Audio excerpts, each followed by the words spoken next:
Hola a todos y bienvenidos a un nuevo episodio del podcast Discos Memorables. Soy Antón García Fernández y les hablo desde la ciudad de Jackson, en el estado de Tennessee, en los Estados Unidos de América. Este podcast va a poder escucharse muy pronto en mi canal de YouTube, Antón GF. Y hoy tenemos a un invitado que vuelve a Discos Memorables, pues casi un año después de la primera aparición en este programa. En aquel momento hicimos un programa que era una conversación acerca de una banda sonora de John Barry y Chet Baker, un programa que a mí me interesó mucho, que tuvo muchas visiones además en el canal Antón GF, y tengo la suerte y el placer de nuevo de compartir unos cuantos minutos de conversación con una persona que conozco desde hace mucho tiempo, desde la época en la que ambos teníamos programas de radio en aquella emisora viguesa tan interesante que era Radio ECA. Él tenía un programa llamado Rockmántico y yo, bueno, pues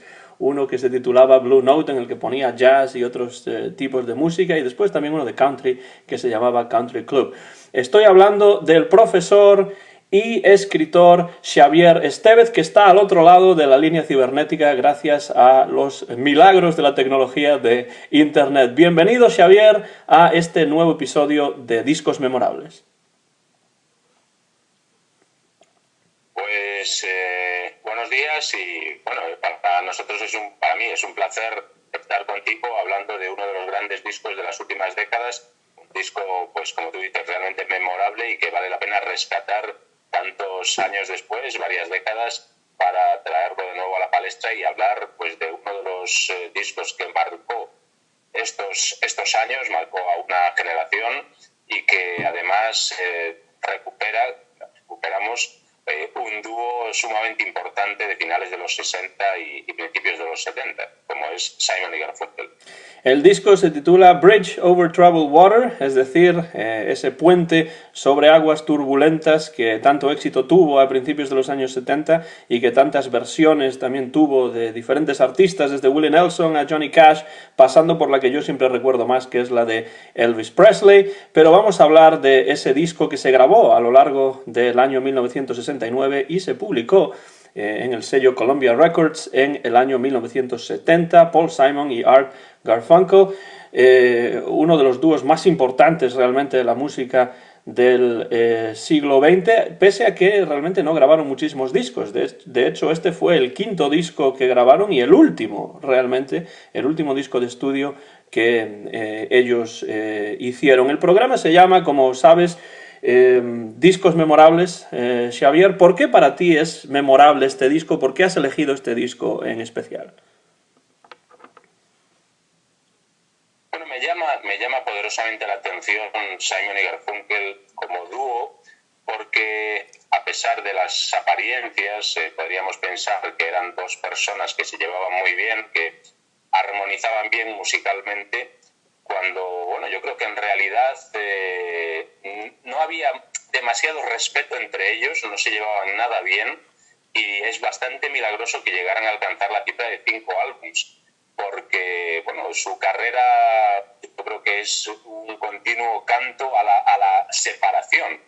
De hecho, este disco pues es una despedida, lo hablaremos cuando hablemos de las canciones, pero a lo largo de los temas de este puente sobre aguas turbulentas se van despidiendo, sobre todo Paul Simon de Art Garfunkel, de una forma pues realmente increíble.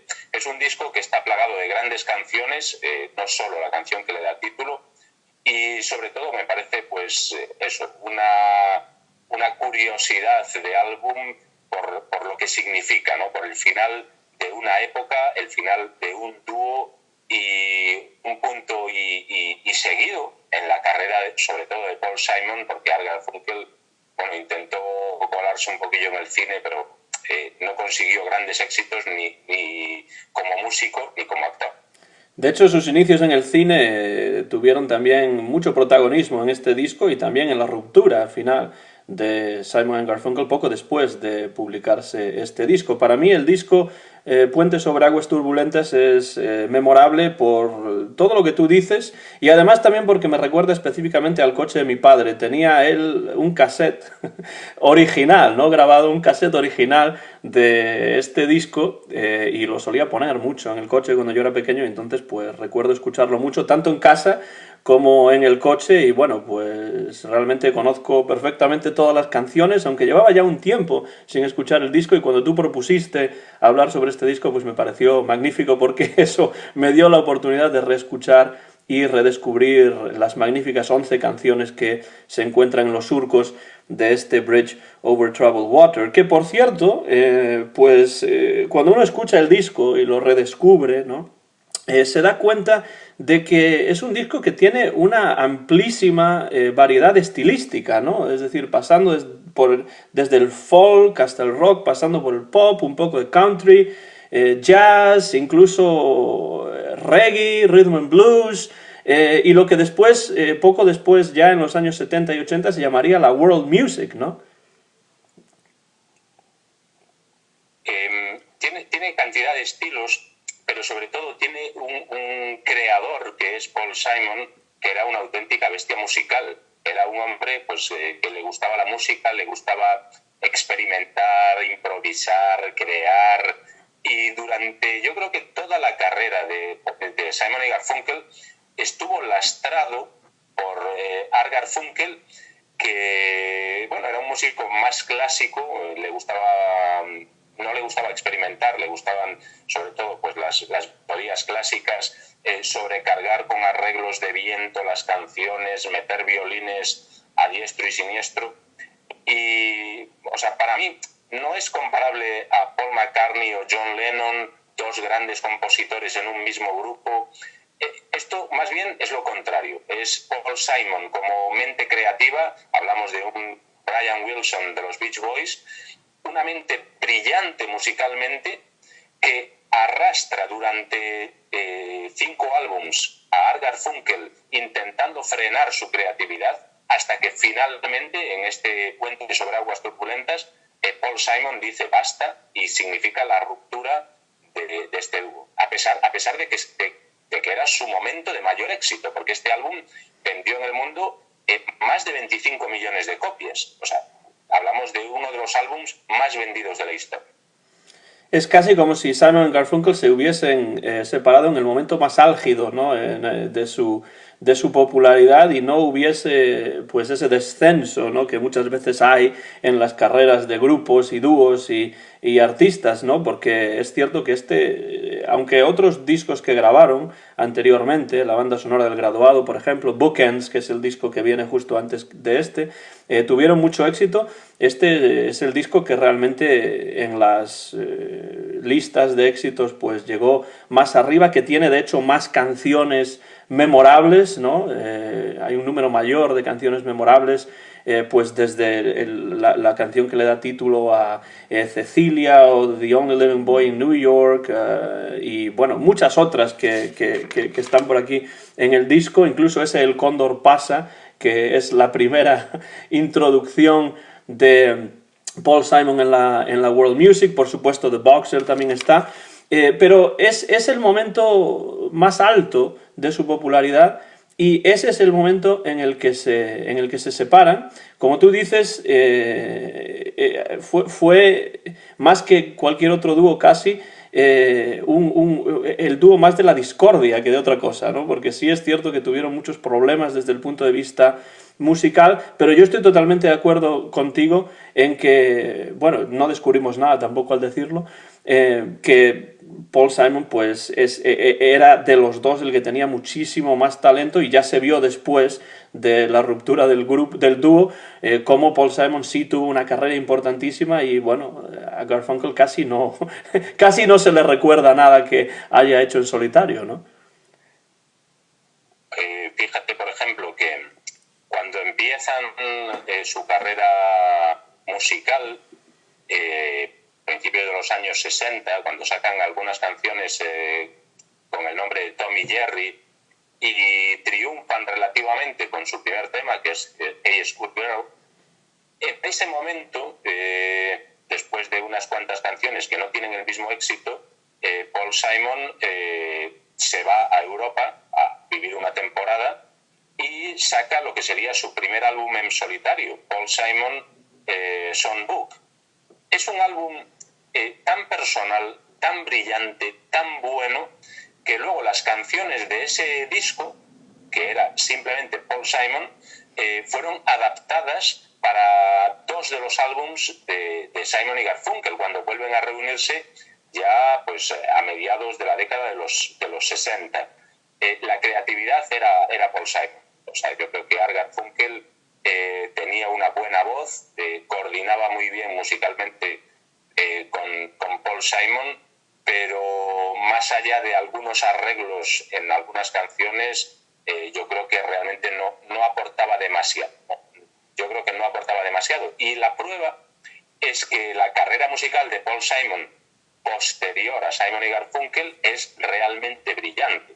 O sea, nos encontramos discos como el Graceland del año 86 que son auténticas obras maestras, o incluso pues el disco que compuso para el musical de Broadway de Caveman, que como musical no tuvo éxito, pero el disco es una auténtica gozada. O sea, es un hombre que ha sabido mezclar muy bien estilos, como tú dices, que ha sabido beber de diferentes fuentes, que ha recogido tradiciones africanas, tradiciones de la bossa nova, de música peruana. Ha sabido mezclarlo todo y hacer una música personal con un sello propio, ¿no? Eso lo intentó en Simon y Garfunkel, pero las diferencias creativas, o sea, yo creo que eran tan grandes que no fue capaz de llevar la música donde realmente él quería, que es lo que va a hacer después, una vez que se separan en el año 70, sacando, pues como digo, algunas auténticas obras maestras en discos propios. Escuchan un nuevo episodio del podcast Discos Memorables, hoy con Xavier Estevez, que está en Galicia, y aquí en los Estados Unidos estoy yo, Antón García Fernández, y estamos hablando de este magnífico disco del año 1970, pero grabado a lo largo de 1969 por Simon Garfunkel, que se titula Bridge Over Troubled Water. Una cosa muy interesante, ya que hablas de la creatividad de Paul Simon, es la manera en la que el dúo componía las canciones. Realmente las canciones las componía Paul Simon, y lo que hacía era que se pasaba unos cuantos meses componiendo pues unas 3 o 4 canciones, y cuando las canciones estaban más o menos pergeñadas y prácticamente acabadas, pero no del todo, se metían en el estudio y las acababan allí, las grababan, las producían, las arreglaban, etc. Y después volvían a hacer lo mismo. Paul Simon se iba y durante un tiempo componía otras 3 o 4 canciones, y cuando las tenía más o menos acabadas volvían al estudio y las grababan de nuevo. Entonces esa era la manera en la que trabajaban, y ya se ve en esa manera de trabajar que realmente Paul Simon era el que llevaba la voz cantante en cuanto a la composición.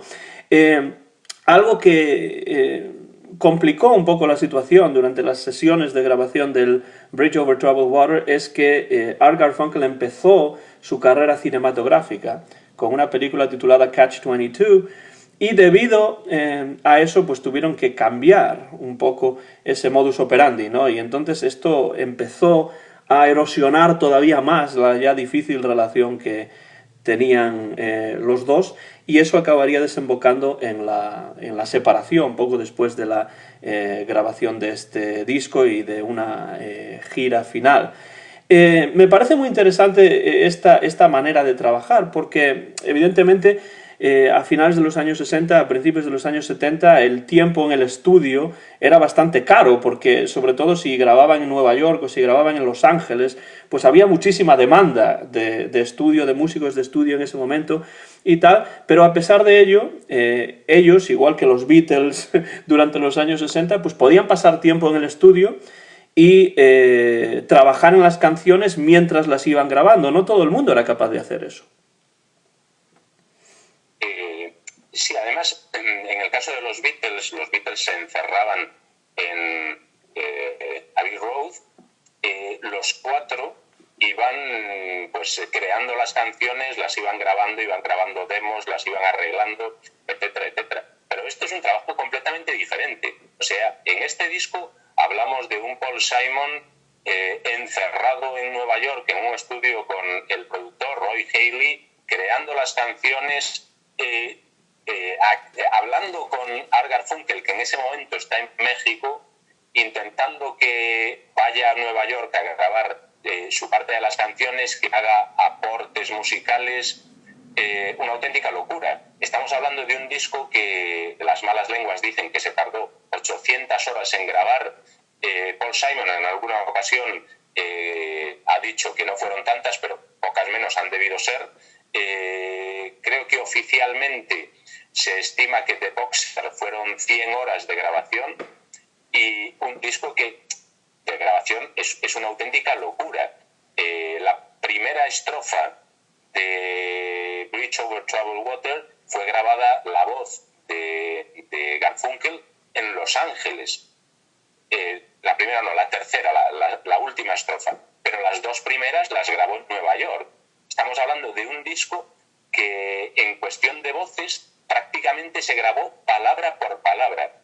Y estamos hablando de estudios de grabación con equipos de 16 pistas, o en el caso de alguna de las canciones de este álbum, trabajando con equipos de 8 pistas. Hacer la orquestación de un tema con equipos tan primitivos es una auténtica locura.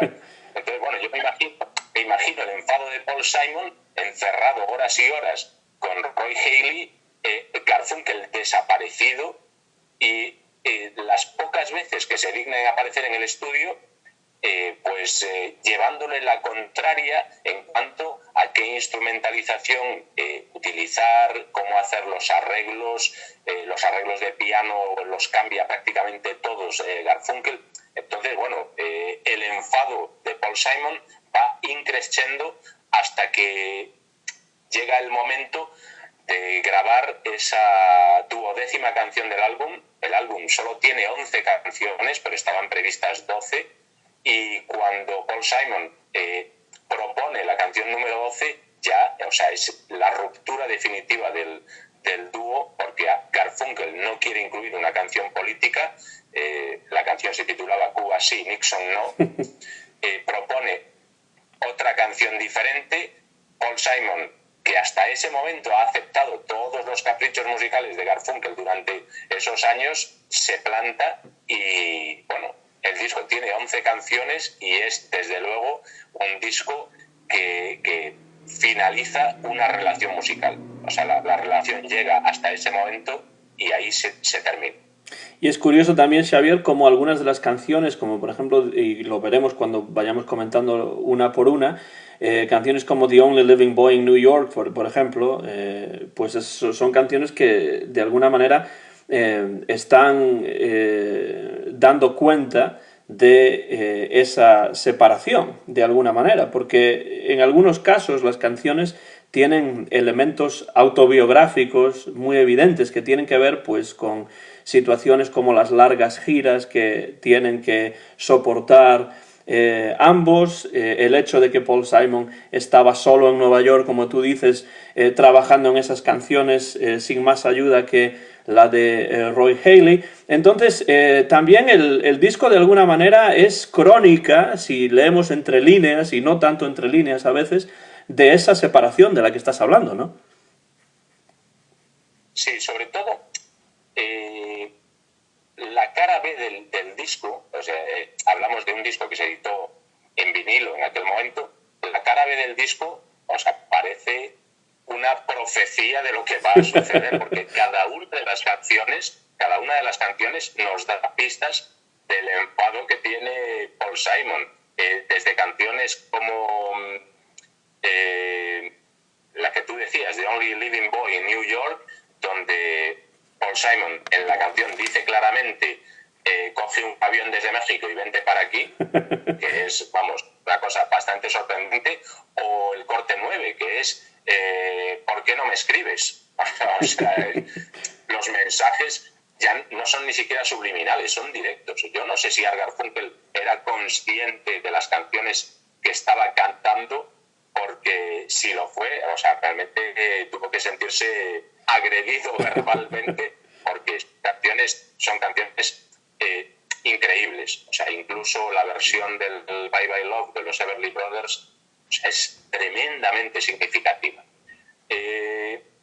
Cuando se termina la relación entre ellos, que fue, pues, podríamos decir, en el último concierto de la gira que hicieron aquel año por Estados Unidos, en el mes de julio, en Queens, precisamente en Nueva York, donde empezaba su historia, pues cuando termina esa gira, se dan la mano y bajan del escenario y se termina Simon y Garfunkel, mucha gente se esperaba a lo mejor pues una rueda de prensa, una nota, algo que diese por definitiva la ruptura. Y eso no llegó jamás. O sea, jamás se sentaron a decir, no vamos a volver a sacar un disco juntos. ¿Por qué? Porque en realidad ya lo habían hecho. Este disco es una nota de despedida.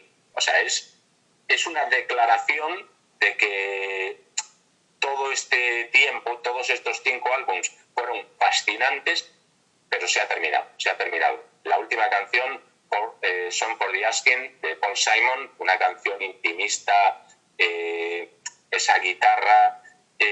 Paul Simon lo dice, seguiré aquí, seguiré esforzándome para gustaros y seguiré haciendo cosas que os gusten, pero yo solo.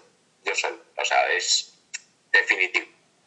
Creo, Xavier, que es necesario hablar un poco antes de ya entrar en la cara A y en la cara B del disco, hablar un poco de la producción de Roy Haley y también de los músicos que acompañan en esta ocasión a Simon & Garfunkel, que son muy importantes. Yo creo realmente que la producción de Roy Haley es maravillosa en este disco. Es decir, me parece que fue un hombre que supo comprender el universo musical de Paul Simon en esos momentos, que trabajó muy bien con él para mejorar todavía más las canciones, que tenía un conocimiento musical muy profundo, pero sobre todo que tenía casi una telepatía con Paul Simon, digamos, perfecta, ¿no? Creo que es el productor, bueno, muy influido, por supuesto, por el muro de sonido, ese wall of sound de Phil Spector, por ejemplo, y por la música pop del momento,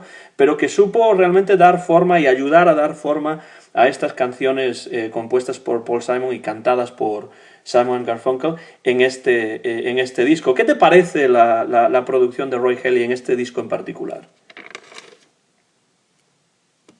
Bueno, la producción yo la separaría por temas, ¿no? Me parece que hay temas muy bien producidos, con orquestaciones muy buenas. The Boxer, por ejemplo, es una canción que me gusta mucho, que esos arreglos de viento y de cuerda que terminan la canción me parecen soberbios. No es un gran trabajo de Roy Haley en ese caso, unos buenos arreglos de Garfunkel, pero luego yo creo que hay canciones que están, o sea, demasiado ampulosas para mi gusto, ¿no? Uh-huh. Por ejemplo, Song for the Asking, la que cierra el álbum, me parece que simplemente Simon hubiera quedado perfecta. O sea, yo no necesito los vídeos. Es una cosa que me sobra, ¿no? Es una canción muy íntima. La voz de Paul Simon en esa canción me parece preciosa y no necesitaba esos arreglos, ¿no? Aún así, bueno, el trabajo de Roy Haley, pues brillante, ¿no? Y muchas veces se habla poco de los productores, pero los productores son sumamente importantes a la hora de crear obras musicales, ¿no? Otro productor importante en la carrera de Simon y Garfunkel fue Tom Wilson, que les produjo su primer álbum. En ese primer álbum se incluía una canción que aparecía en el álbum de Paul Simon Songbook, que era The Sounds of Silence, una canción pues que Paul Simon la había compuesto también de forma íntima, poca instrumentación, una canción pues muy al estilo folk del momento y que pasó sin pena ni gloria. Es una canción que pasó sin pena ni gloria. Sin embargo, Tom Don Wilson vio las posibilidades de la canción, incluyó unos nuevos arreglos meses después de que el álbum saliera a la venta. Incluyó más guitarras eléctricas, incluyó un bajo, incluyó una nueva batería y creó la canción tal y como la conocemos. Inmediatamente después fue un exitazo, o sea, fue el tema que lanzó a Simon y Garfunkel. Entonces, entramos en la pregunta de siempre, ¿no? Esa canción, ¿de quién es el mérito? ¿De Paul Simon, que la escribió? ¿De Simon y Garfunkel, que la grabaron? ¿O una parte del mérito es de Tom Wilson, que supo recoger la base del tema y crear algo completamente diferente, ¿no? Me parece muy importante el trabajo de los productores. Pueden que con una canción hacer pues obras maestras, o pueden defenestrar buenos temas, y Paul Simon y Garfunkel tuvieron suerte en su carrera musical porque encontraron muy buenos productores. Trabajaron varias veces con Roy Haley, me parece pues un gran productor, hizo un trabajo extraordinario, sobre todo contando con los medios del momento, que no eran estudios de grabación tal y como los conocemos hoy en día, que yo creo que cualquier persona en su casa puede hacer una grabación con mucha más calidad de la que se grababa en aquel momento. Pero bueno, con los pocos medios que tenían, o sea, realmente consigue pues sacar oro de las canciones de Paul Simon. Yo estoy totalmente de acuerdo con eso, y además creo que sí que hay que darle el crédito que merecen a los productores cuando hacen bien su trabajo, de la misma manera que a los músicos cuando hacen bien su trabajo, a los compositores cuando hacen bien su trabajo.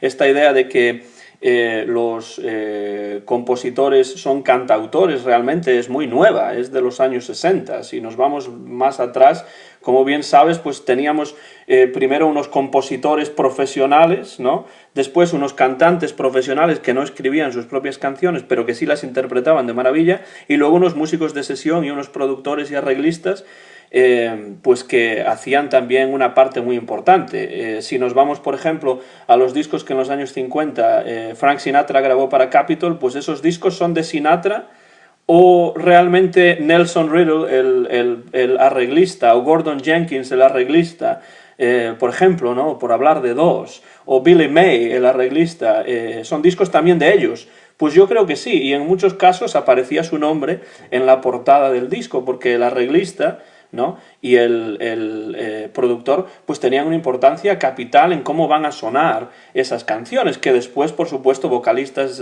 como Sinatra y muchos otros, Billie Holiday, etcétera, pues podían pues darle su toque personal, pero siempre en base a unos arreglos que eran creación de estos arreglistas que no componían las canciones, pero que sí les daban pues la forma musical que a ellos les interesaba, ¿no? Entonces yo creo que sí que hay que reconocer el magnífico trabajo de pues diferentes productores, como realmente se ha hecho en muchos casos, ¿no? Como George Martin con los Beatles, Roy Haley o Don Wilson en estos ejemplos que has puesto de Simon & Garfunkel. Yo estoy totalmente de acuerdo contigo que tiene que ser así, porque son parte del proceso de producción de estas obras de arte, ¿no? Que no son solo de Paul Simon o de Art Garfunkel o de los músicos que tocan, sino también de quien tiene esa visión arreglística, esa visión musical para darle forma a las canciones, ¿no?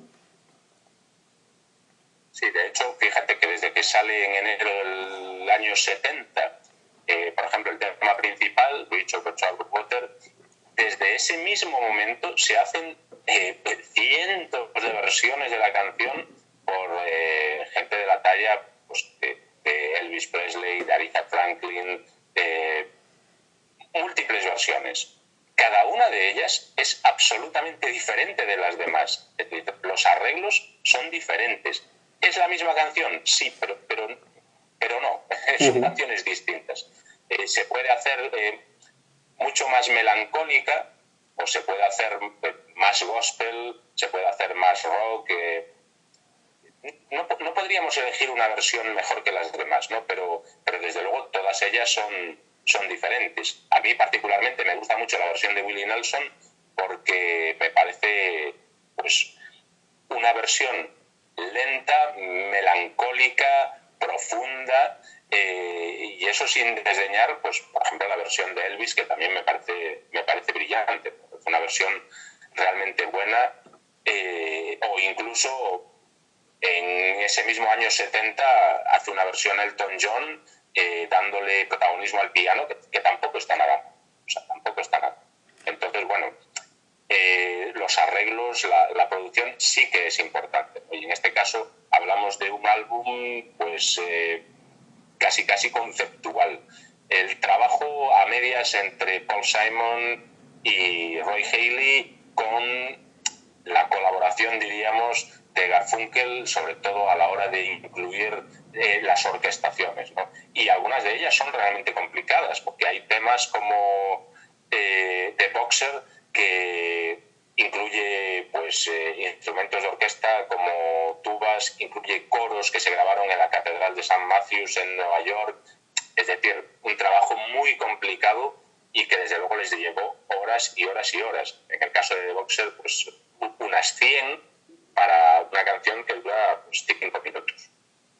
Y tenemos también unos músicos de enorme calidad acompañando aquí a Simon Garfunkel en esta grabación. Y por primera vez parece ser que sus créditos aparecieron en la contraportada del disco. Y son Fred Carter Jr. a la guitarra, el gran batería Hal Blaine, Joe Osborne al bajo y Larry Knechtel a los teclados, que después en los años 70 sería uno de los miembros del grupo Bread. Todos estos músicos, estos 4 músicos, eran miembros de lo que en esa época se llamó el Wrecking Crew, es decir, un grupo de músicos de sesión en Los Ángeles que tenían una reputación pues inmaculada dentro del negocio musical. Es decir, eran estos músicos que cuando alguien necesitaba pues una parte de guitarra aquí o una batería allá, o una base rítmica con el bajo, pues llamaban a estos músicos, ¿no? Por ejemplo, Hal Blaine, el batería, que fue de hecho quien le puso el nombre de Wrecking Crew a este grupo de músicos de sesión en un libro que escribió después en los años 90 de memorias, recordando pues la multitud de discos, de sesiones de grabación y la multitud de éxitos, muchos números 1 incluso, en los que él tocó, pues eran músicos que tocaron pues en prácticamente pues todas las grandes grabaciones durante los años 50 y 60 en diferentes estilos. Y bueno, que eran unos músicos muy versátiles realmente, que podían tocar cualquier cosa casi sin preparación previa, en muy pocas tomas, y que eran pues músicos muy confiables, ¿no? Todos los productores confiaban en ellos. Y por supuesto también aparecen en este disco, sobre todo en las grabaciones que se hicieron en Los Ángeles y en Nueva York. Después, al menos una de las canciones se grabó en Nashville, y tenemos otros músicos también muy importantes de la ciudad de la música, como puede ser Charlie McCoy a la armónica, también tenemos a Pete Drake al steel guitar, y también a Bob Moore al contrabajo. Entonces, también hay, yo creo, Xavier, que dar crédito a estos músicos que han hecho un magnífico trabajo también en este disco. No solamente el productor, no solamente los compositores y cantantes, sino también estos músicos de sesión que en muchas ocasiones grababan o participaban en grabaciones y su nombre no aparecía por ningún lado, pero su sonido estaba allí, ¿no? Sí, además hacen aportaciones realmente creativas, ¿no? En el tema principal de este álbum, ese Bridge over Troubled Water, por ejemplo, Joe Osborne, el bajista, decide incluir 2 líneas de bajo que se supeditan la una a la otra, o sea, que una va por encima de la otra. 2 líneas de bajo en ese momento al mismo tiempo no era una cosa habitual. Entonces, esa aportación, por ejemplo, es algo que hay que destacar, ¿no? Es decir, una canción, en este caso creada por Paul Simon, lo que tú dices, es decir, participó mucha gente en conseguir que la canción quedara como lo que es, como esa joya, ¿no? Esa obra maestra. y algunos de estos músicos, como Larry Knechtel, por ejemplo, después seguirían colaborando en discos posteriores de Paul Simon en solitario. Entonces son músicos que no solamente participaron en 3 o 4 sesiones, sino que después también tuvieron una relación musical más duradera con Paul Simon, y eran músicos además, bueno, de una calidad absolutamente incuestionable. Escuchan un nuevo episodio del podcast Discos Memorables. Estamos hablando de Bridge Over Troubled Water, el clásico, entre los clásicos de Simon & Garfunkel del año 1970, aunque grabado a lo largo del año 1969. Soy Antón García Fernández, y al otro lado de la línea cibernética, gracias a Internet, al milagro de la comunicación internacional, tenemos desde Galicia a Xavier Estevez. Y por cierto, Xavier, este es el vídeo, o va a ser el vídeo que hace el número 100 en mi canal de YouTube Antón Jefe, con lo cual de alguna manera estamos también de aniversario en el canal, ¿no? Aniversario, sí, sí. Hay que celebrarlo, la verdad es que sí. Y bueno, sobre todo, pues lo importante que es que a través de ellos recuperes grabaciones, músicos, productores que marcaron una época, pero también marcaron todo lo que vendría después. Hay que mirar la vista, hay que echar la vista atrás para recordar y darnos cuenta de que lo que tenemos hoy en día pues no sale de la nada, sino que pues se sustenta sobre hombros de gigantes, ¿no? Todos los grandes músicos del siglo XX, que, bueno, muchos de ellos olvidados, muchos de ellos con trabajos que se han relegado al olvido y que sin embargo, pues sí que son importantes, ¿no? Y realmente es un trabajo extraordinario el traerlos de vuelta para que todos aquellos que no los conozcan pues puedan disfrutarlos. Y yo te agradezco a ti que hayas aceptado de nuevo participar en uno de estos episodios. De hecho, participaste en el número 7 y ahora estamos en el 14, es decir, casi un año después. Y de nuevo te tenemos aquí, y es un placer poder charlar contigo acerca de este disco que es Bridge Over Troubled Water. Y si te parece, pues podemos ir canción por canción. Vamos a ponerlo sobre el tocadiscos virtual, ¿no? De alguna manera. Y claro, no podemos escuchar las canciones por razones de copyright, no las podemos incluir, pero sí animamos a quien esté escuchando esto a que si tiene el disco pues lo ponga y lo vaya escuchando a medida que estamos comentando las canciones. Entonces, si ponemos el disco en el tocadiscos, vamos a imaginar que es un vinilo, ¿no? Porque originalmente así es como salió. Y ponemos la aguja sobre el disco en la cara A y ya nos encontramos de primeras, ¿no? con esta auténtica maravilla que realmente las palabras se quedan cortas para describir una canción como este Puente sobre aguas turbulentas o Bridge Over Troubled Water. ¿Qué te parece esa canción como inicio de este disco homónimo de Simon & Garfunkel? Bueno, me parece empezar muy fuerte un álbum porque es una canción a la que no se le pueden poner peros. Es una canción pues brillante, tiene una letra extraordinaria. La melodía se te queda en la cabeza a la primera vez que la escuches. Es una de esas canciones que si hiciéramos una lista de las mejores canciones de los últimos 50 años, habría que incluirla sí o sí. Fue un éxito desde el primer momento. Como decíamos antes, tuvo múltiples versiones, pues al poquito de salir al mercado. Fue pues premiada en los Grammys del año 71 y yo creo que es de lo mejor que ha escrito Paul Simon, sin lugar a dudas, ¿no? Decir que la canción es un pequeño homenaje a una canción del año 58, cuando Paul Simon y Art Garfunkel eran jovencitos y estaban en el instituto pues allá en Queens, en Nueva York, escuchaban la música de aquel momento, ¿no? Pues los Everly Brothers y esos grupos que pegaban a finales de los años 50, ¿no? Bueno, pues entre aquellos grupos había un músico que era Claude Jeter, que en el año 58 sacó una canción bastante pegadiza en la que, en la letra, una parte decía: seré tu puente sobre aguas profundas cuando me necesites. Y esa letra, esa parte de la letra, sirvió para que Paul Simon empezara a escribir este puente sobre aguas turbulentas que, o sea, poco podemos decir de ella, ¿no? Una canción que tiene una orquestación de lo mejor que se ha hecho jamás, una letra que en algún momento puede ser un poco críptica, se le pueden dar muchas interpretaciones, de hecho se le han dado, sobre todo a la tercera estrofa, que fue la última que se incluyó, pero bueno, yo destacaría sobre todo la instrumentación, ¿no? Esas dos líneas de bajo que decíamos antes, el arreglo de piano, hay un vibráfono que suena en la segunda estrofa, la batería, no sé, no se puede decir nada de esta canción más que escucharla, dar volumen al aparato, escucharla y dejar que esa canción pues te entre dentro del alma, que es lo que va a suceder sí o sí, porque es una auténtica obra maestra.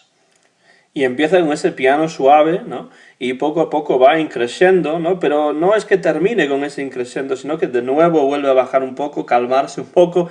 Es decir, es una canción que tiene diferentes partes y bueno, partes que contrastan de alguna manera muy bien porque yo creo que van transmitiendo ese sentimiento del que tú hablabas y te van envolviendo cuando escuchas la canción, no tanto por la fuerza de la voz, sino por la fuerza del arreglo, de la instrumentación, ¿no? Y bueno, por supuesto la letra para mí es una maravilla y es una canción de amor, pues para mí es una canción de amor absolutamente pues imprescindible, ¿no? Tanto en esta versión, como tú dices, como otras. La crítica llegó a ver, y creo que Paul Simon reconoció que es una canción un poco semejante a Let It Be de los Beatles, ¿no? Tiene algunos momentos pues en los que sí que se asemeja un poco a ese otro clásico más o menos contemporáneo, ¿no? de la composición de esta canción, pero a mí lo que más me gusta de la canción es esa atmósfera casi gospel que va creando, ¿no? Parece ser que Paul Simon estaba escuchando en esos momentos mucho gospel, ¿no? Y bueno, de alguna manera esas influencias gospel se fueron metiendo en su interpretación de esta canción, pero para mí, desde luego, y tampoco descubro nada al decirlo, es una de mis canciones favoritas, ya no solamente de Simon & Garfunkel, sino, diríamos, de la música del siglo XX, ¿no? Sí, y como curiosidad, podemos decir también que Garfunkel no quería cantarla. Es una canción que tiene la voz de Garfunkel, pero él no quería cantarla. Él prefería que la cantara Paul Simon. A Art Garfunkel no es una canción que le gustara especialmente. Tanto él como Roy Haley intentaron que la grabara Paul Simon. Paul Simon no quiso hacerlo, a pesar de que podemos encontrar en la red pues alguna versión suya de la parte de grabación, que cuando hicieron la demo, antes de la grabación definitiva, pero Garfunkel la grabó casi a disgusto. De hecho, tardó muchísimo en grabarla. Una parte de la voz se grabó en Los Ángeles, la otra parte en Nueva York, y me parece curiosísimo, ¿no? Paul Simon en alguna entrevista ha dicho que se arrepiente enormemente de no haberla grabado él, pero bueno, son curiosidades de la historia de la música.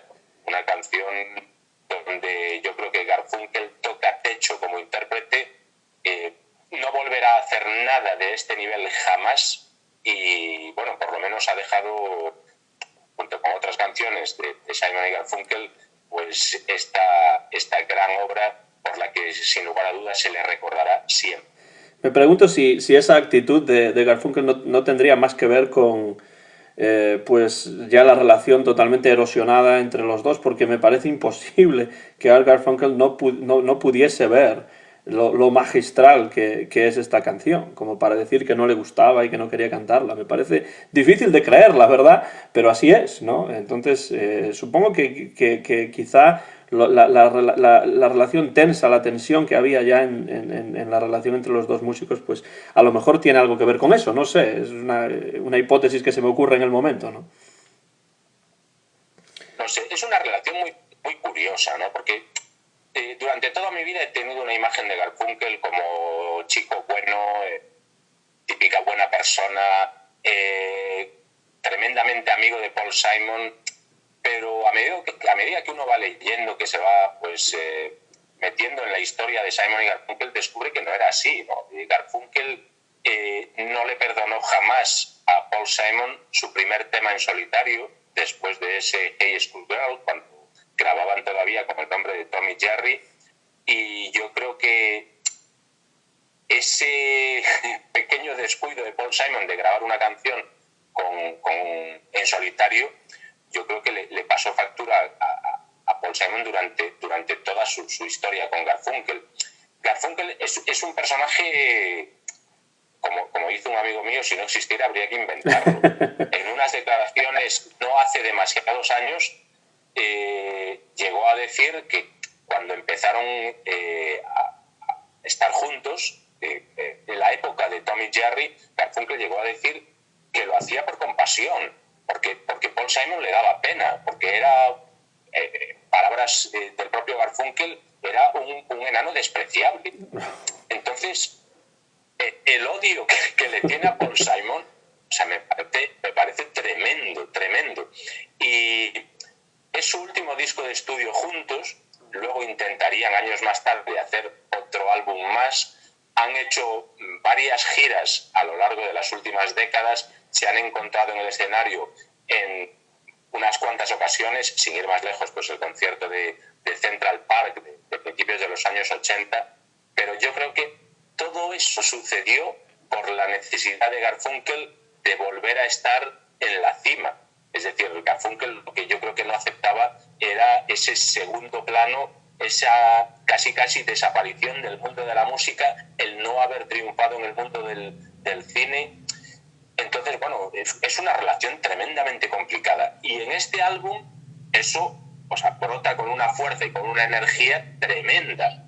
Yo creo que si se hubiesen llevado bien, este álbum no sería como es. Este álbum sería completamente diferente y posiblemente hubiera pasado sin pena ni gloria, ¿no? Pero esos dos egos enfrentados, y en este caso el ego mayor es el de Garfunkel, consiguió pues que algunas canciones, algunas melodías como Bridge Over Troubled Water lleguen a ese sumum musical, a esa maestría que es la que nos deja con la boca. La siguiente canción nos adentra, Xavier, en el mundo hispano, porque estamos hablando de una canción originalmente compuesta en Perú, aunque no es una canción tradicional, sino que la escribió un compositor llamado Daniel Alomía Robles. Ya había sido grabada por el grupo Los Incas, un grupo del que realmente yo no tengo ningún conocimiento, pero Paul Simon sí que conocía al líder de este grupo y de esta manera entró en contacto con esta magnífica canción, que es totalmente diferente a la anterior y a las que van a venir después. Paul Simon escribió una letra en inglés y es de alguna manera esta canción andina, esta canción peruana, su primera toma de contacto con lo que después sería, pues en la época de Peter Gabriel y de los propios discos en solitario de Paul Simon, lo que se llamaría world music, ¿no? Como si el resto de la música no fuera del mundo, ¿no? y que se convertiría pues en un éxito comercial como estilo o mezcla, digamos, comercial, de marketing, ¿no? De estilos, se convertiría en un éxito enorme este sonido de la world music. Pero esta es la primera toma de contacto, de alguna manera, de Paul Simon con este tipo de música, y el tema se titula en español El cóndor pasa, en inglés If I Could. Yo creo que a Paul Simon le sucede lo que le sucedió a Brian Wilson de los Beach Boys, ¿no? El querer llevar la creatividad a su máximo exponente, ¿no? Entonces empieza a descubrir músicas del mundo, la bossa nova, la música folk a través de Inglaterra, y quiere mezclarlo todo. Pero eso es complicado, ¿no? En una estancia en París descubre en una actuación al grupo Los Incas, la canción se le queda ahí en la memoria, y llegada, varios años después, llegado el momento de incluir canciones en este álbum, recuerda esa melodía, recuerda pues ese ritmo, llama al grupo Los Incas y ni siquiera graban la música. Es decir, para esta canción Simon y Garfunkel utilizan la música grabada anteriormente por Los Incas. Lo único que hicieron fue escribir la nueva letra, grabar las voces y añadirlas a la música de Los Incas. Precisamente por eso se incluye como músicos del álbum al grupo sudamericano, ¿no? Es una canción curiosa. O sea, a veces, escuchando el disco, uno puede pensar pues, que no es su lugar este disco, ¿no? Pero es otra de esas canciones que cuando uno la escucha sabe que le va a quedar en la memoria. Es una canción inolvidable, tuvo muchísimo éxito y la melodía del Cóndor pasa yo creo que ya va inevitablemente unida a Simon y Garfunkel. O sea, ya es imposible escuchar esto y no pensar en ellos. Eso que dices acerca de que quizá este no es el lugar de esta canción en este disco, pues de alguna manera, desde el punto de vista estilístico, quizá sería una canción que entraría mejor en discos posteriores, ¿no? de Paul Simon, en los que sí se mete aún más de lleno en esto que se dio en llamar las músicas del mundo, ¿no? Pero claro, también teniendo en cuenta que este es un disco de alguna manera conceptual, pero muy heterogéneo, ¿no? Desde el punto de vista de los estilos musicales que le van dando forma al disco, quizá desde ese punto de vista no está tan fuera de lugar, ¿no? No. Y de hecho yo creo que si hubiéramos escuchado la versión del álbum que tenía en mente Paul Simon, seguramente esta canción, no dudaríamos de ella. Cuba sí, Nixon no, que es una canción que nos incluyó, yo creo que también va un poquito por aquí, ¿no? Por una mezcla de estilos que, como tú bien dices, pues quizás pegue más con trabajos posteriores de Paul Simon, pero bueno, gran canción, corte 2 del álbum y realmente una melodía que es memorable. Y la siguiente también es una canción memorable que suele aparecer en los discos de grandes éxitos de Paul Simon y Art Garfunkel, y es una canción que, bueno, a mí la verdad es que me parece que tiene un estribillo muy pegadizo. Es una canción, en principio, una canción así de amor más o menos no correspondido.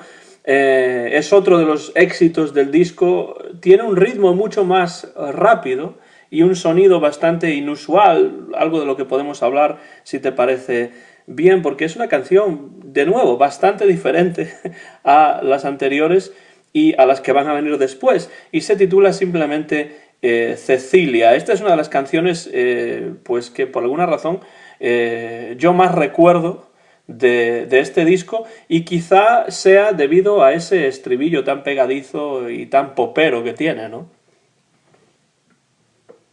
Sí, es una canción donde lo destacable quizás sea la percusión. La percusión es la base del tema, lo que, digamos, más se escucha. Todos los demás instrumentos están supeditados a esas palmas, a esa percusión. Es una canción pegadiza, la letra es tremendamente descarada. Las letras de este álbum, del Puente sobre Aguas Turbulentas, yo creo que es de lo más reseñable del álbum.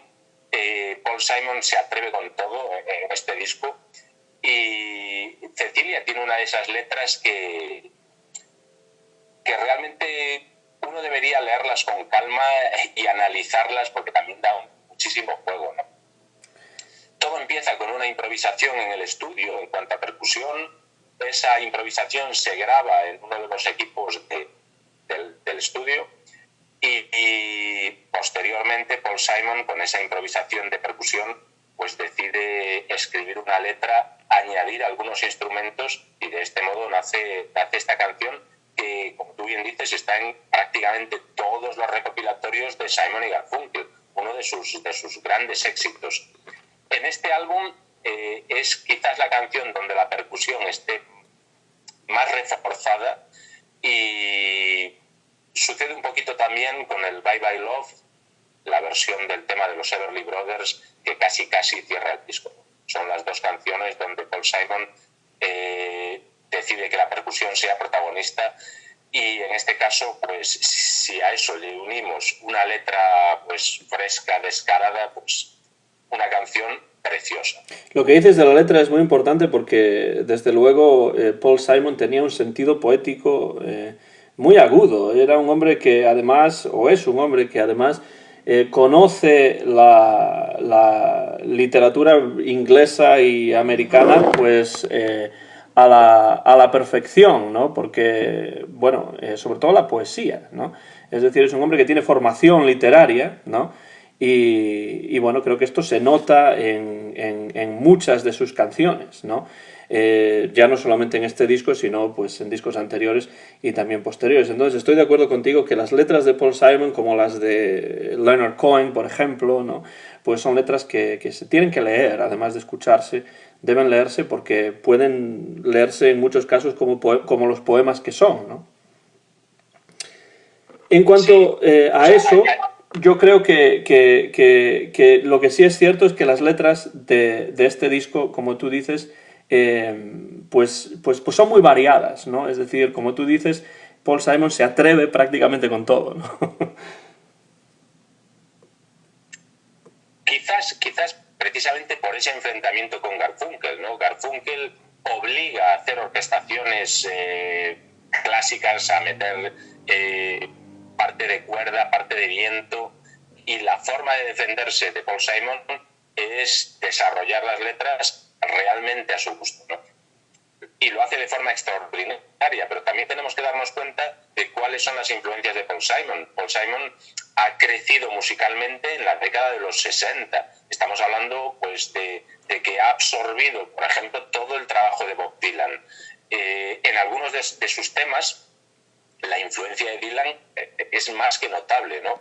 Y yo lo noto quizás más en algunas letras de canciones suyas, que me recuerdan muchísimo pues al Dylan de la primera época, del principio de Dylan, ¿no? El año 70 es un año musicalmente muy curioso, ¿no? Estamos hablando del año en que Dylan, por ejemplo, publica uno de sus álbumes menores.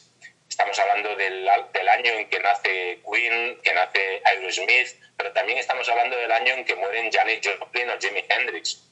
Musicalmente es un año complicado porque la música no sabe hacia dónde derivar.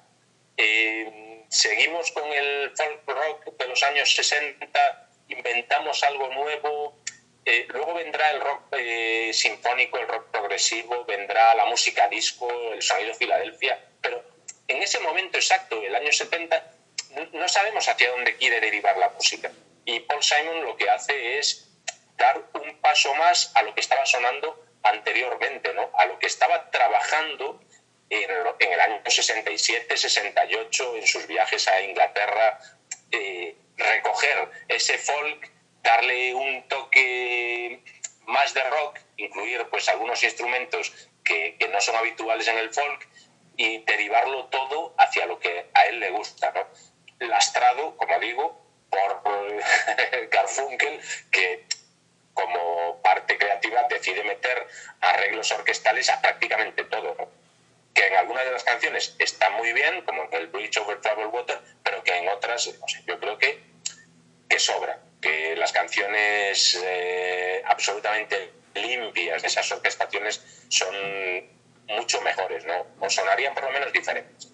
sí que es un momento de encrucijada para el mundo de la música, el año 70. No hay que olvidar además que es cuando finalmente se separan los Beatles también, ¿no? Entonces, pues evidentemente es un año complicado, desde luego, desde el punto de vista de cuáles son los caminos que va a seguir la música pop, ¿no? A partir de estos momentos. Y ya que mencionas a Bob Dylan, por supuesto, es otro de los nombres en cuya obra pues, la música y la poesía se unen de una manera maravillosa. No en vano, pues el premio Nobel de Literatura que le dieron a Bob Dylan y que pues en algunos círculos académicos pues tanta controversia creó. Para mí una controversia que no tiene mucho sentido, por otro lado, ¿no?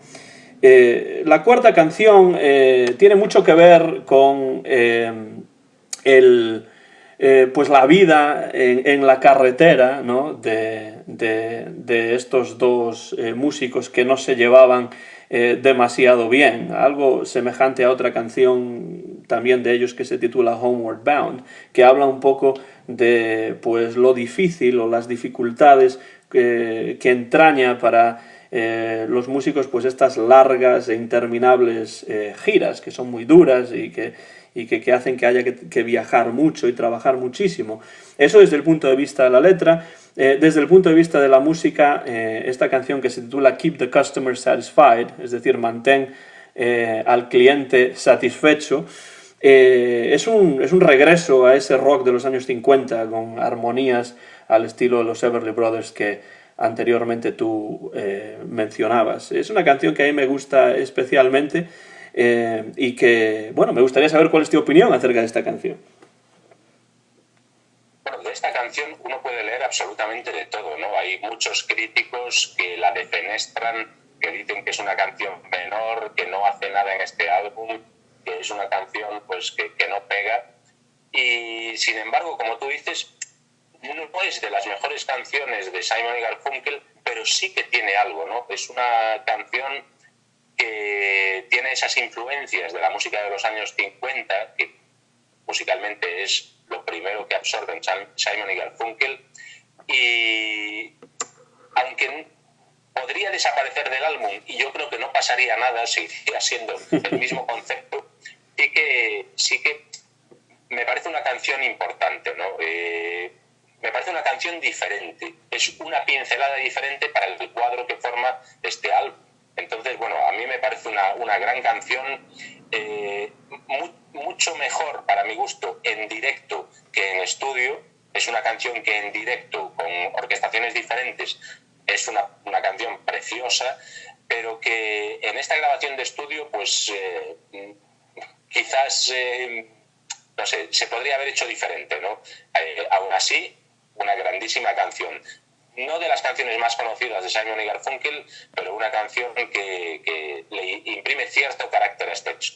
No, desde luego esta no la vamos a encontrar en ninguno de los discos de grandes éxitos de Simon y Garfunkel en absoluto, ¿no? Pero nos lleva, ¿no? de esa canción que es Cecilia con el estribillo pegadizo y el éxito pop, a una quinta canción, es decir, actúa más o menos como puente entre la tercera canción y después una quinta canción que a mí me parece, bueno, una verdadera maravilla, que es este adiós al arquitecto Frank Lloyd Wright, o en inglés Farewell Frank Lloyd Wright, homenaje al distinguido arquitecto.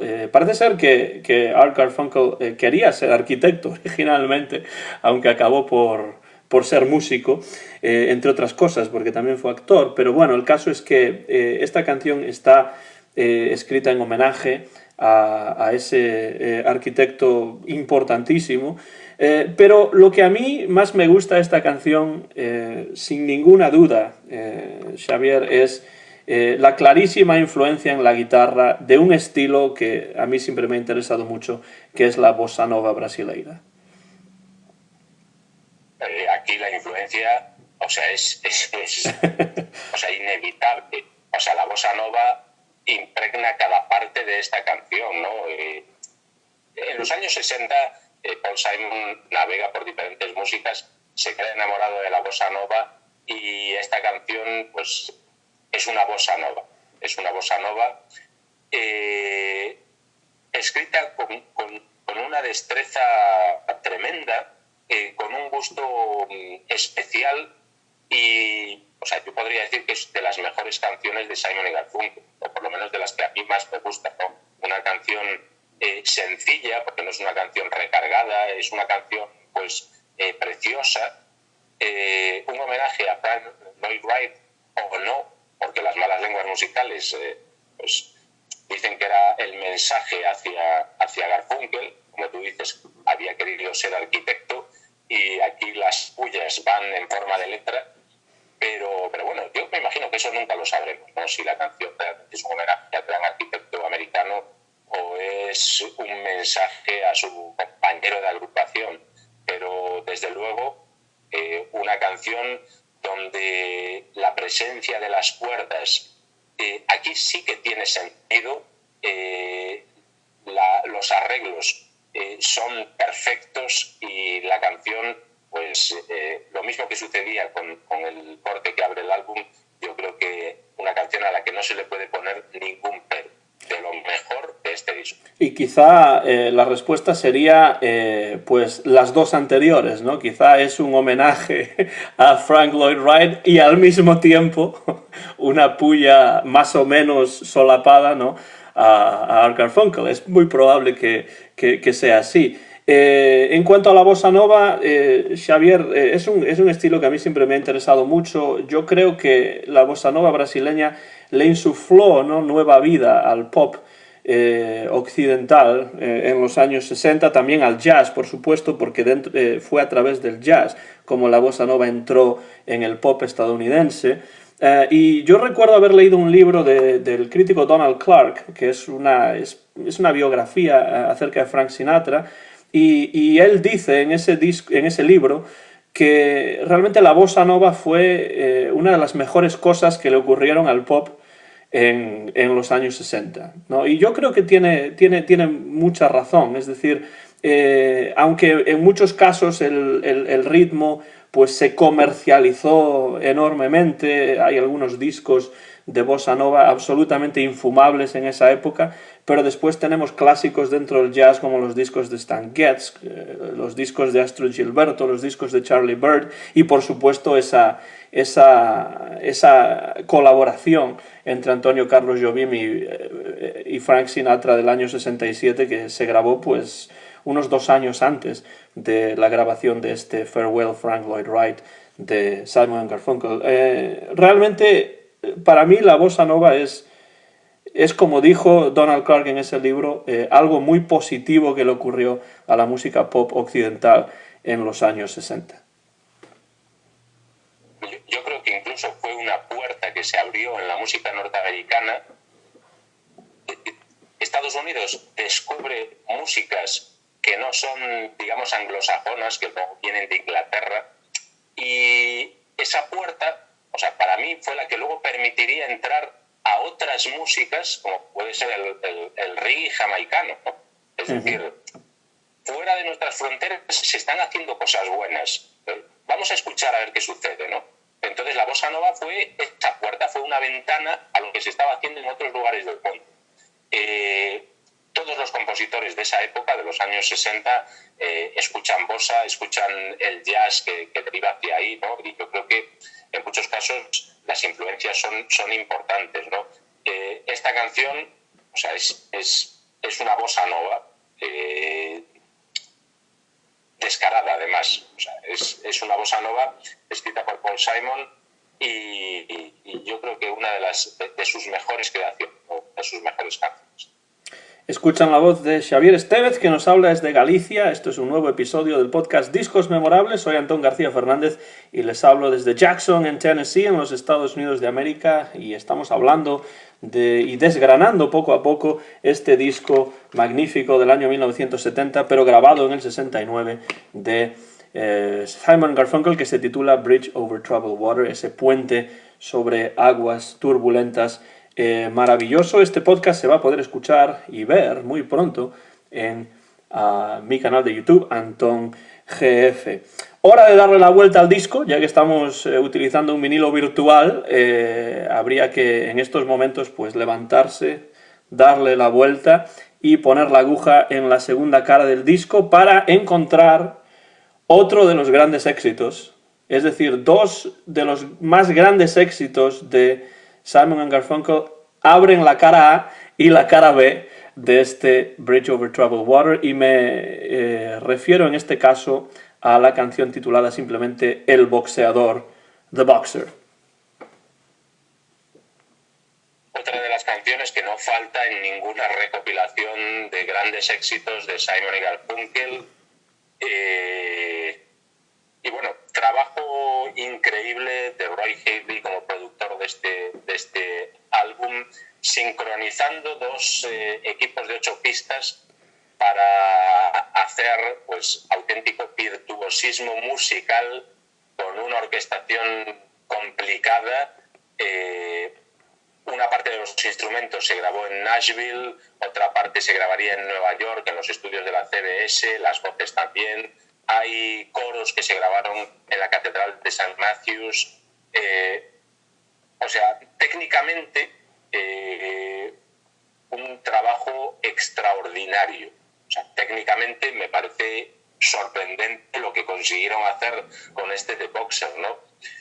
Paul Simon apostaba por hacerlo mucho más sencillo, menos recargado, y en este caso, o sea, celebramos que la opinión de Garfunkel y del productor Haley pues se llevara a cabo, ¿no? Fuera a buen puerto, porque consiguen hacer pues una canción increíble, algo, o sea, insuperable, de las mejores canciones de este álbum, una fuerza tremenda.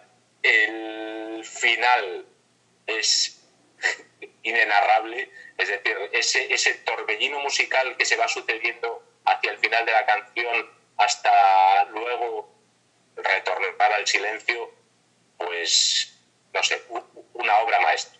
Sí, lo cual nos indica que el oído de Art Garfunkel no siempre se equivocaba, ¿no? Es decir, podía no haberle gustado Bridge Over Troubled Water, pero desde luego aquí sí que su opinión es importante y ayuda a dar forma a la canción, que, bueno, prácticamente lo que uno recuerda, además de ese torbellino musical del que tú hablas, pues son esos golpes percutivos, ¿no? Esa percusión después de los momentos en la canción en los que cantan el la, la, la, la, la, la, y después hay un golpe boom, ¿no?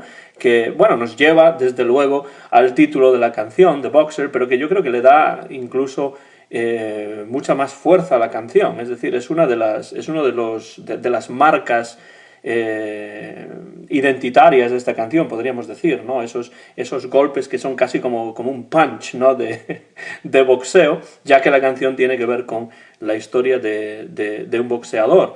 Sí es cierto que en esta canción algunas de las sesiones tuvieron lugar en Nashville, y ahí es donde aparecen algunos músicos de lo que se llamaba el equipo A de Nashville en esos momentos, como Bob Moore, Charlie McCoy, el armonicista, o Pete Drake, que toca la steel guitar, que son músicos que, por cierto, habían colaborado, pues, por ejemplo, con Bob Dylan en sus discos John Wesley Harding y Nashville Skyline, bueno, pues que son contemporáneos prácticamente, ¿no? Del 68 y del 69, con este Bridge Over Troubled Water, y aparecerían después también en un disco muy country que grabó Ringo Starr, que se llama Bocuse of Blues, y que también fue a Nashville a grabarlo. Nashville en aquellos momentos pues era en los Estados Unidos uno de los grandes centros de la grabación, no solamente del country, sino también de otros estilos musicales, bueno, pues como el pop o el rock. Mucha gente, muchos músicos y grupos pues grababan ahí en Nashville. Ahora las cosas han cambiado un poco en el sentido de que, bueno, pues en Nashville ya prácticamente no se toman casi ninguna de las decisiones musicales, ¿no? Aunque sí se sigue grabando allí. Pero Nashville en esos momentos, en los años 50, 60, pues era, en los 70 también, pues había un verdadero torbellino creativo ahí, había una serie de músicos excepcionales, algunos de los cuales pues aparecen en este disco de Simon & Garfunkel. Y desde luego es una de las canciones, Xavier, más memorables de este vinilo. Sobrevuela la sombra de Bob Dylan en este Boxer, una canción que, o sea, perfectamente podríamos incluir en muchos de los discos de Bob Dylan, que por cierto grabó una versión de este tema, y al que, bueno, incluso hay gente que opina que la canción hace referencia al propio Bob Dylan. Yo creo que no, o sea, yo creo que no habla de Bob Dylan y, o sea, más bien es lo que decíamos antes de esos mensajes ocultos de Paul Simon hacia su compañero Garfunkel, en este caso diciendo que, bueno, que me siento presionado, me siento golpeado, pero yo voy a seguir adelante, ¿no? Tú haz lo que quieras, yo soy músico y voy a seguir con mi música. O sea, tú estás haciendo tu cine, no quieres venir al estudio y nos estás matando aquí a hacer una grabación de un álbum de una forma un tanto complicada, pero nosotros vamos a seguir, ¿no? Es una canción, yo creo que donde, como tú decías, la percusión final es muy importante, esos golpes del boxeador que da o que recibe, y una de las canciones donde las armonías vocales está mejor conseguida en toda la historia de Simon y Garfunkel, ¿no? Hay que sorprenderse de que con equipos de 8 pistas pudiesen simplemente con la voz de Simon y con la voz de Garfunkel crear toda una serie de coros etéreos que suenan en partes de la canción que técnicamente es una cosa alucinante. Es algo que hoy se podría hacer con mucha más facilidad, pero que en esa época pues se hacía de manera artesana, ¿no? Era mucho más difícil, pero bueno, el resultado es magnífico. Y para terminar con esta canción, desde un punto de vista más anecdótico y divertido, y tengo que decirlo porque me pasa cada vez que escucho la canción, y yo creo que seguramente le pasa a muchas otras personas nacidas en España en ciertos momentos que tengan una cierta edad. En este momento, yo cada vez que escucho esta canción no puedo evitar pensar en aquel famoso sketch de Martes y 13 en el que imitaban a Simon Garfunkel precisamente cantando esta canción, y no sé si era Josema a Millán o Millán a Josema, le daba un golpe en la cocorota cada vez que se escuchaba el golpe ese del boxeador, ¿no? Es un poco... no tiene nada que ver con la grabación, pero yo cada vez que escucho esa canción no puedo evitar tener esa imagen del gran dúo cómico español, ¿no? Eso es lo que sucede con los grandes álbumes, ¿no? Que llega un momento que trasciende lo que es la música y incluimos estas canciones en parte de nuestra vida y las unimos a vivencias, a experiencias, a personas, y eso es lo maravilloso que tiene la música. Y en este caso lo maravilloso que tiene este disco, que por lo menos 3, 4 canciones de este disco pues están ligadas a todas aquellas personas que pasen de los 35, 40 años, está ligada a una parte importante de su vida, seguro. La siguiente canción, en cambio, la número 7, es quizá una de las menos conocidas, que no van a aparecer tampoco en Greatest Hits ni nada de eso, pero que para mí es un ejemplo del country rock al más puro estilo, ¿no? El tipo de música que harían pues los Flying Burrito Brothers, por ejemplo, ¿no? En esa época, que a mí me recuerda también a algunas de las grabaciones posteriores de los Everly Brothers en los años 60, las que hicieron para RCA, por ejemplo, como Woman Don't You Try to Tie Me Down, y algunas de estas canciones las que ya incluían los propios Everly Brothers ese country rock que ellos ayudaron a dar forma a ese estilo musical. Fueron unos pioneros, de hecho, los Everly Brothers dentro de ese estilo de música.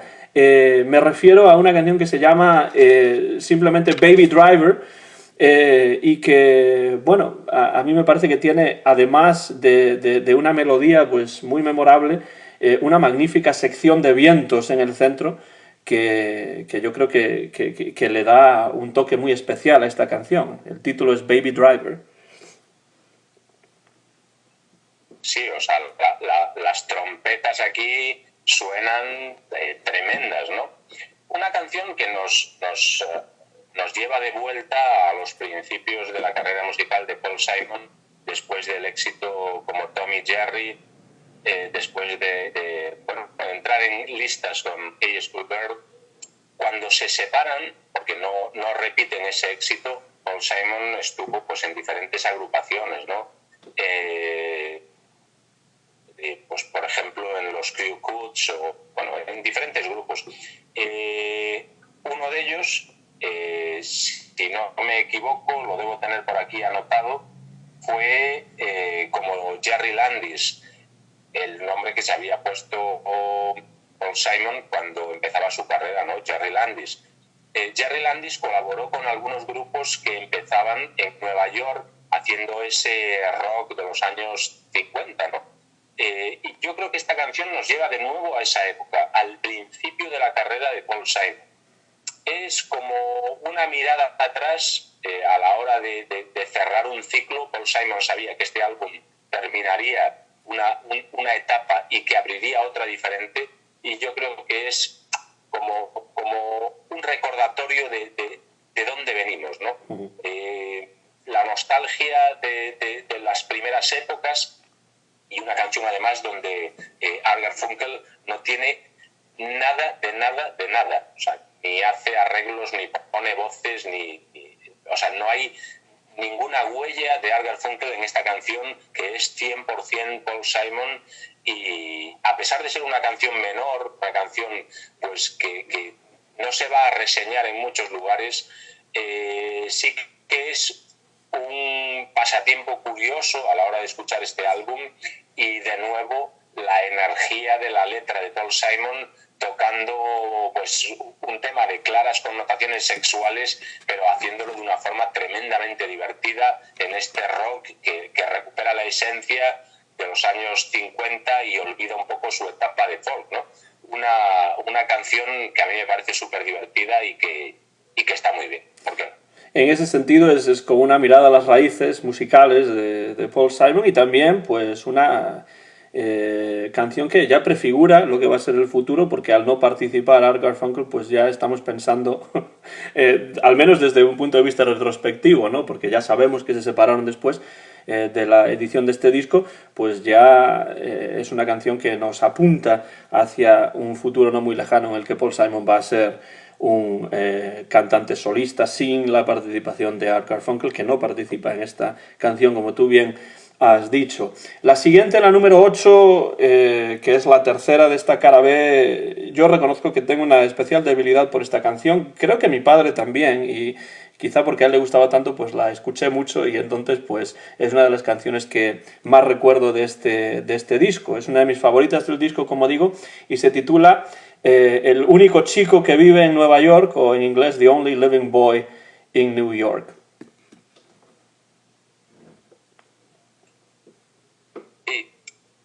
O sea, yo en esta canción, que es una canción extraordinaria, ¿no? Que tiene pues unos coros que me entusiasman, en esta canción, o sea, yo me pregunto cómo es posible que Garfunkel entrara en el juego de grabar este tema, porque es una canción que vamos, no hace falta ser clarividente para darse cuenta de que realmente está hablando de él. Es decir, ¿realmente no le importaba este álbum a Garfunkel, o no le importaba lo suficiente como para no discutir que esta canción estuviera o no estuviera? ¿Se lo tomó como una broma? No lo sé, pero es una canción donde una persona, en este caso Paul Simon, que está en Nueva York, le pide a su amigo que coja un avión y vuelva desde México, ¿no? Curiosamente, donde estaba grabando Garfunkel una película, ¿no? El mensaje es evidente, es un mensaje claro. Me siento solo, estoy aquí en Nueva York, no tengo nada que hacer, y vuelve, ¿no? O sea, yo, de verdad, o sea, me pongo en la piel de Garfunkel, y al leer la letra de este tema debió sentirse impresionado. Lo que no sé es por qué acepta el juego de grabar esta canción. Si la graba como un pasatiempo, como algo divertido, como una broma, o realmente le daba igual lo que pensara Paul Simon.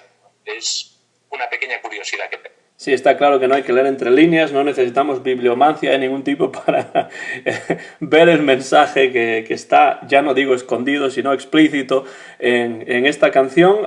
Musicalmente, desde luego, es una canción que a mí me gusta mucho y que me recuerda mucho a la parte final de la carrera de los Beatles, ¿no? Hay momentos con esos coros que me recuerdan mucho a los Beatles, pues posteriores al álbum blanco, diríamos, ¿no?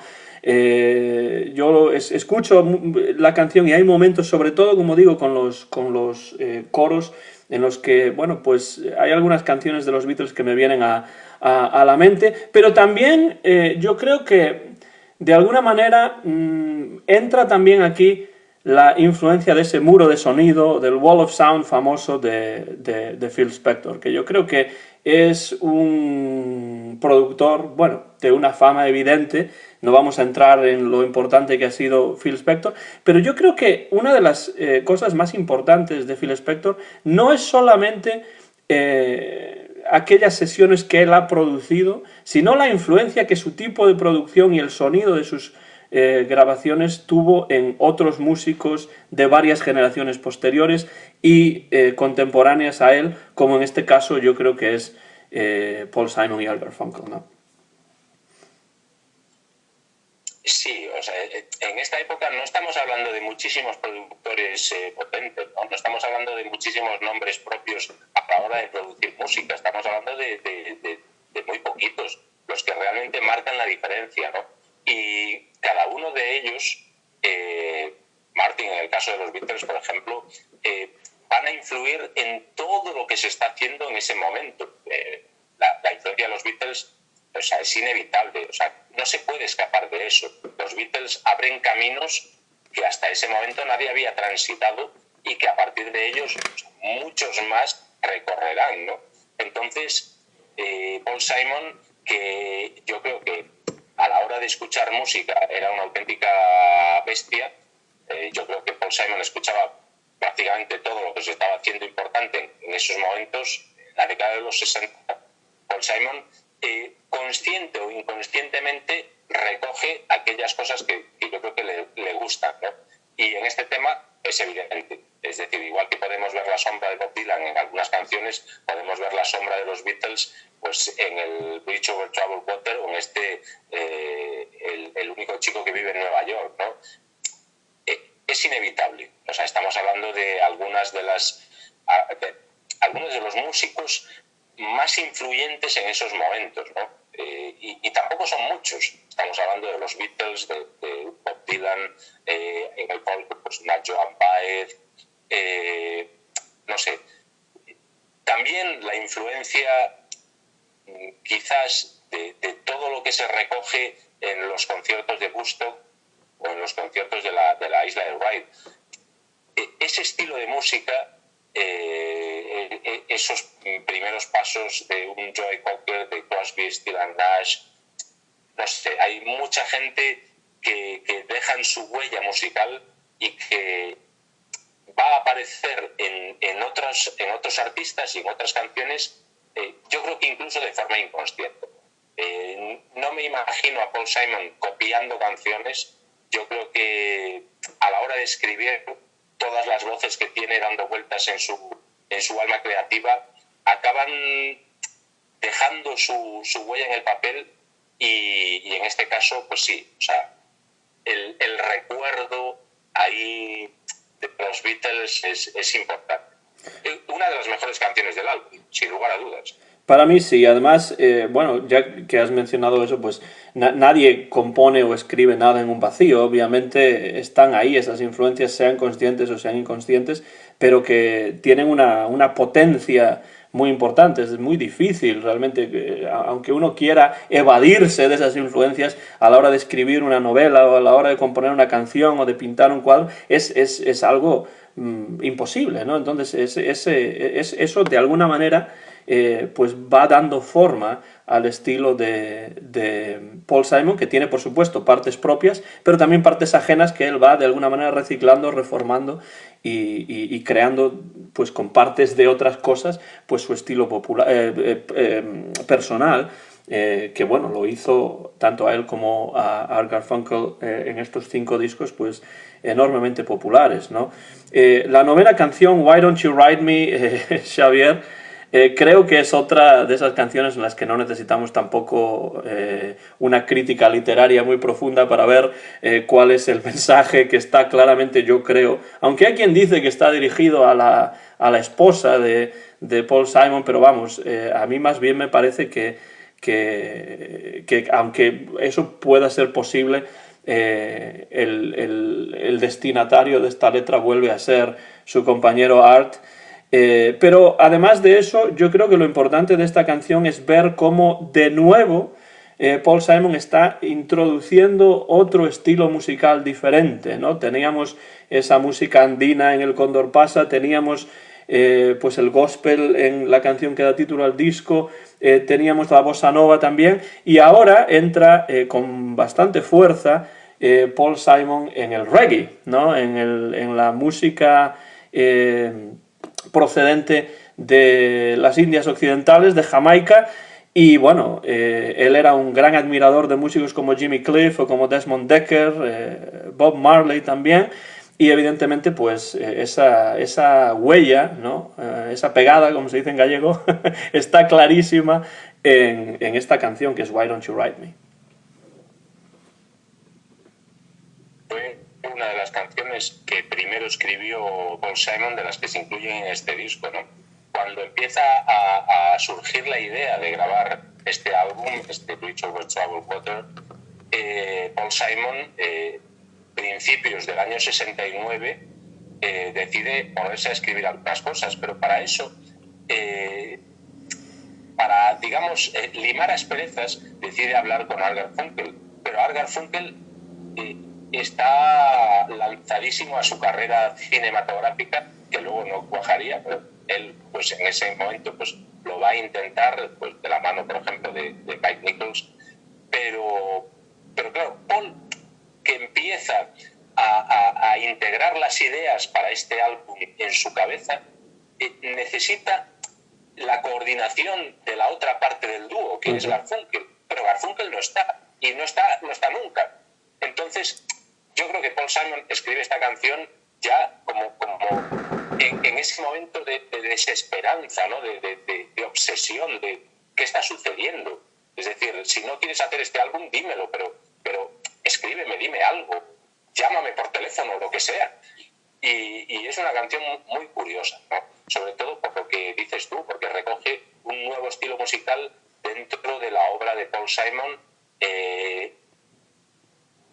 Lleva su mirada hacia el Caribe, hacia Jamaica, y introduce pues esas notas de reggae, de ska en este tema, que tampoco es una de sus grandes obras, tampoco es una canción que nos vamos a encontrar en muchos recopilatorios de este dúo, pero como todo lo que está en este álbum, pues tampoco es desdeñable, ¿no? Tampoco podemos dejarla a un lado, porque todas ellas tienen pinceladas de la genialidad de este hombre y del trabajo que hizo el productor Roy Hale, ¿no?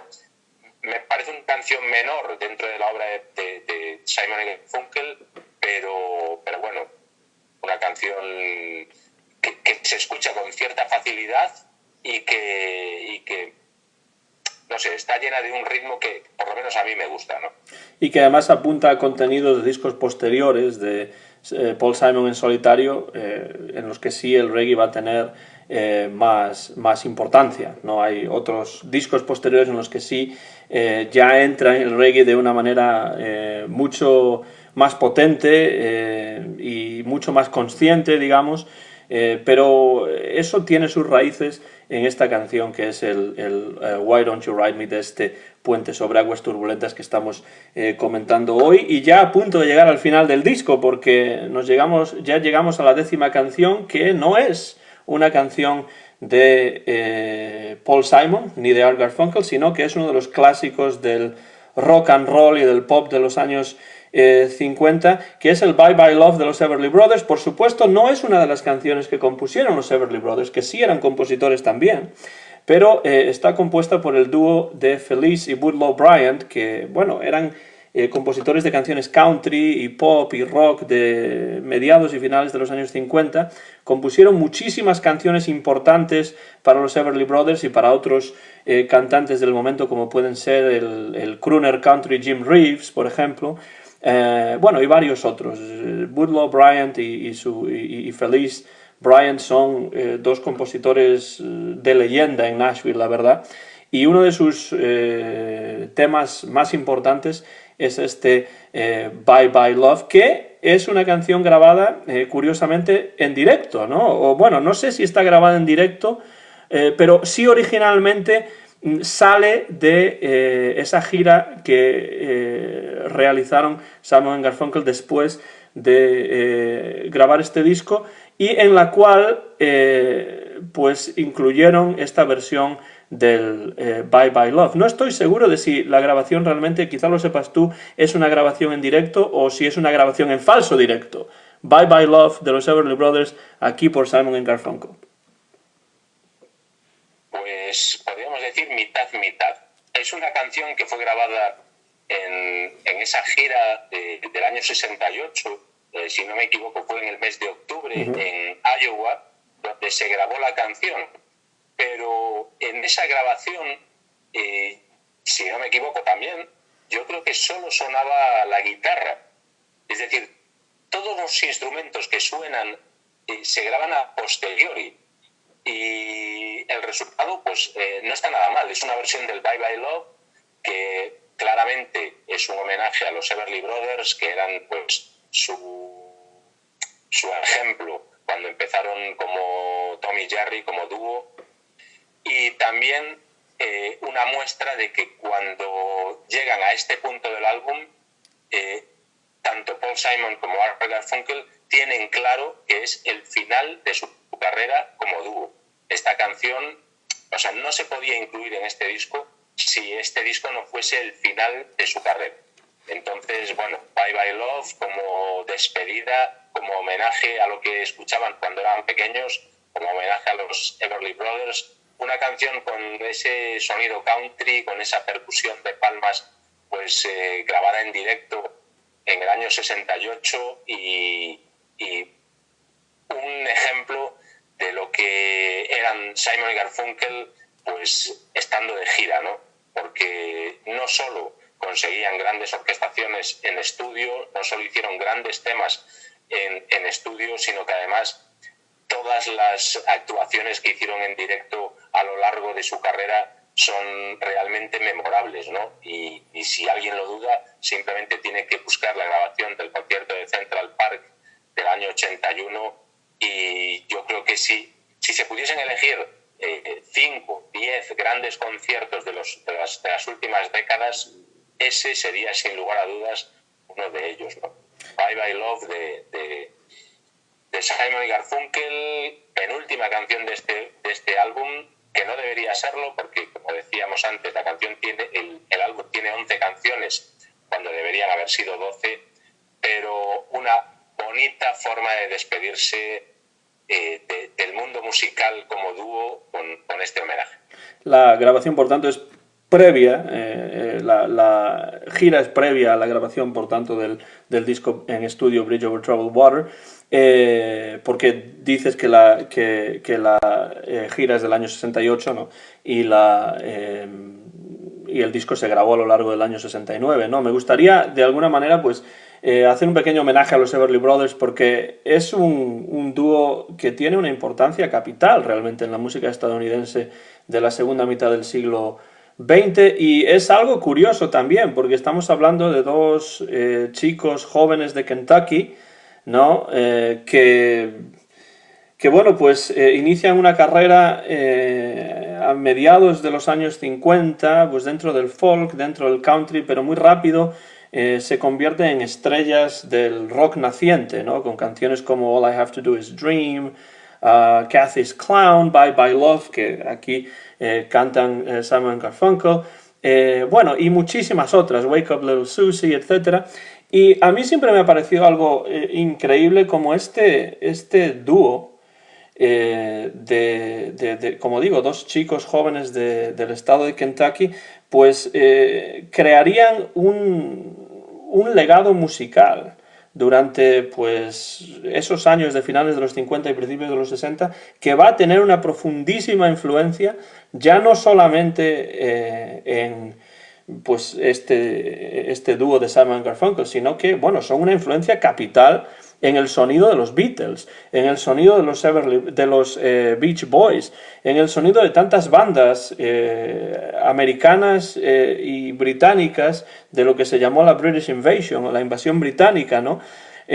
Vamos, para mí los Everly Brothers son bueno, no se puede prescindir de la música de los Everly Brothers cuando se habla de la música del siglo XX, sin ninguna duda, porque tienen una influencia que va mucho más allá de lo que seguramente ellos suponían que iba a llegar cuando estaban grabando esas canciones y creando esos super éxitos en su momento de mayor popularidad, ¿no? Sí, o sea, tengo aquí delante un recopilatorio de los Everly Brothers que se hizo pues a finales de los años 80 en Alemania con prácticamente toda su obra, y viendo los títulos de las canciones, ¿no?, uno se sorprende de la cantidad de grandes éxitos que tuvo este dúo, ¿no? Canciones que marcan una época y sobre todo marcan a una enorme cantidad de músicos que crecieron precisamente.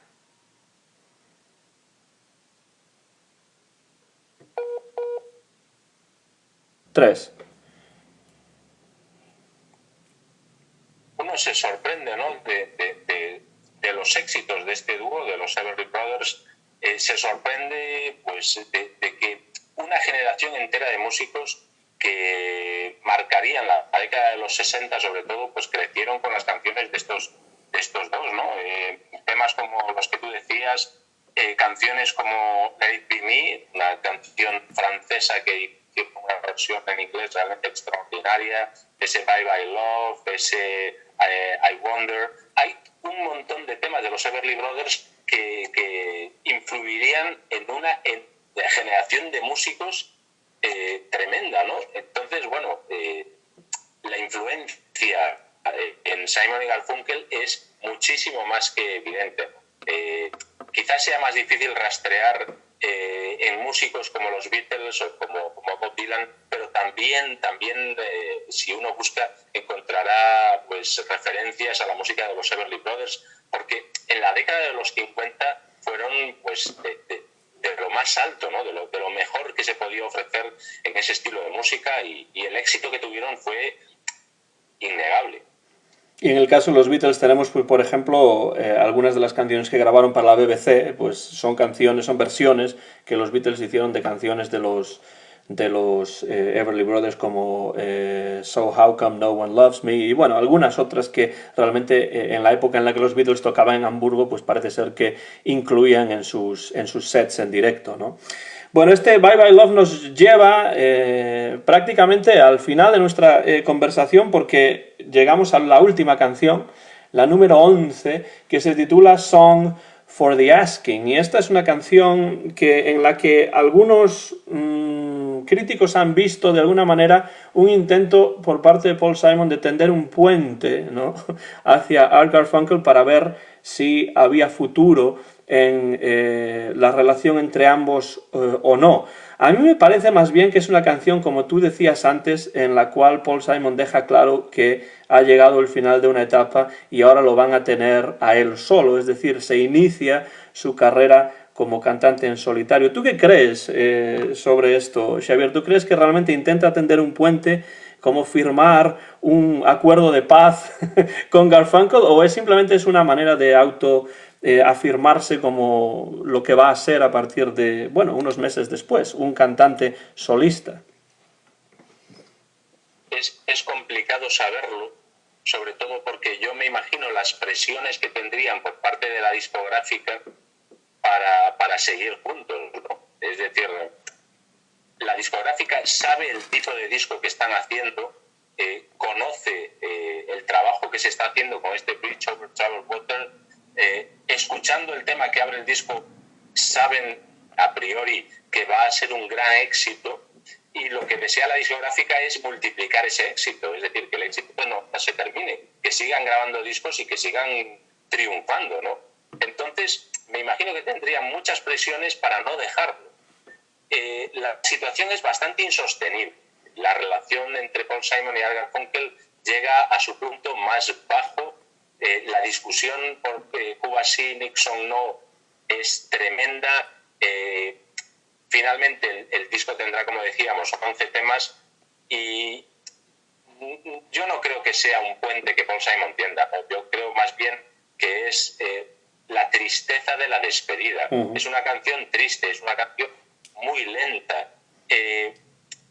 Me gusta mucho cómo enlaza con la canción anterior, es decir, las palmas del público de Bye Bye Love van disminuyendo, se van apagando y va entrando los primeros acordes de este Song for the Asking de una forma preciosa.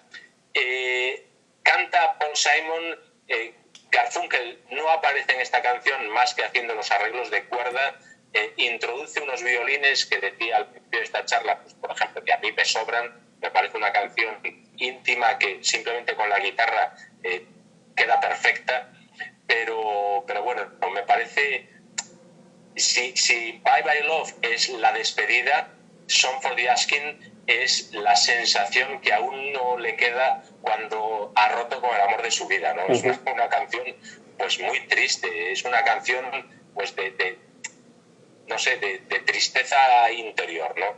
Es una canción que me gusta mucho, una canción que cierra el álbum de una forma perfecta.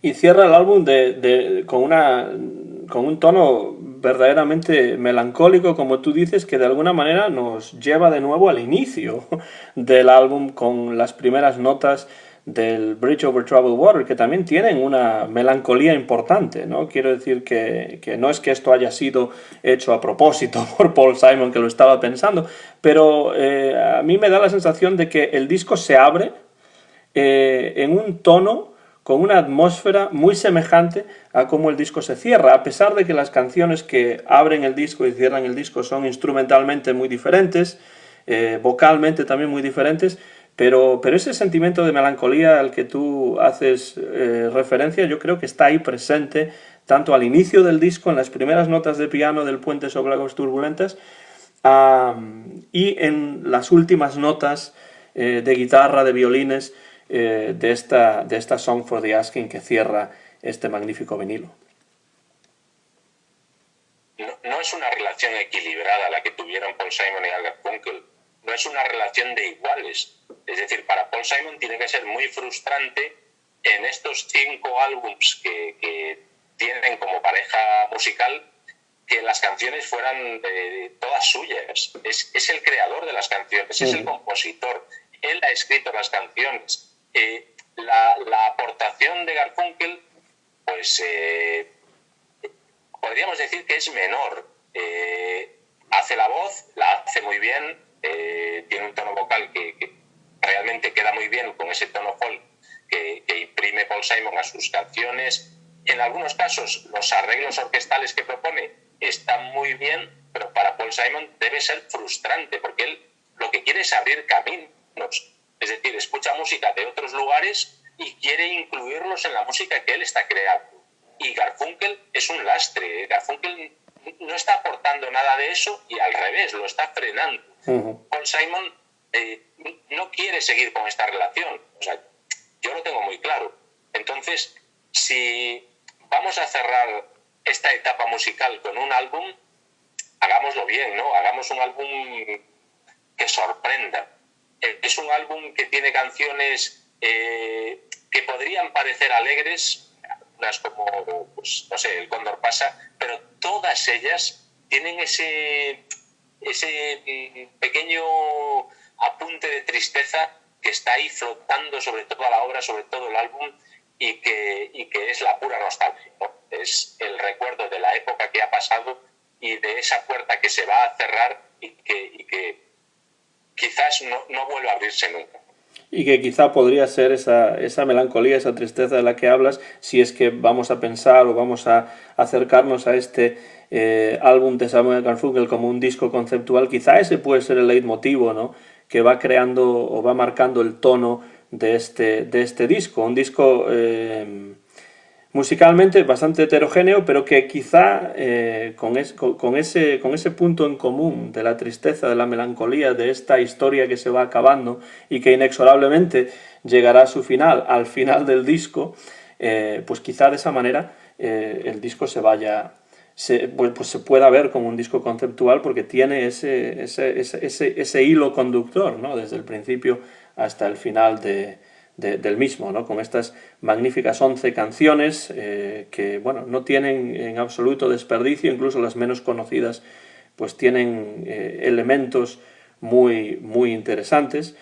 Y bueno, este es un disco que me alegro muchísimo, Xavier, que lo hayas elegido, porque me ha dado la oportunidad de redescubrirlo después de varios años sin escucharlo. Pues he tenido la oportunidad de volver a escucharlo, y estoy seguro de que si alguien está escuchando nuestra conversación ya conoce el disco. Pero para terminar, como siempre digo, como siempre hago en el programa, si hay alguien que no conoce este disco, ¿cómo le venderías el disco a una persona que no lo conoce sobradamente como lo conoces tú o como lo conozco yo?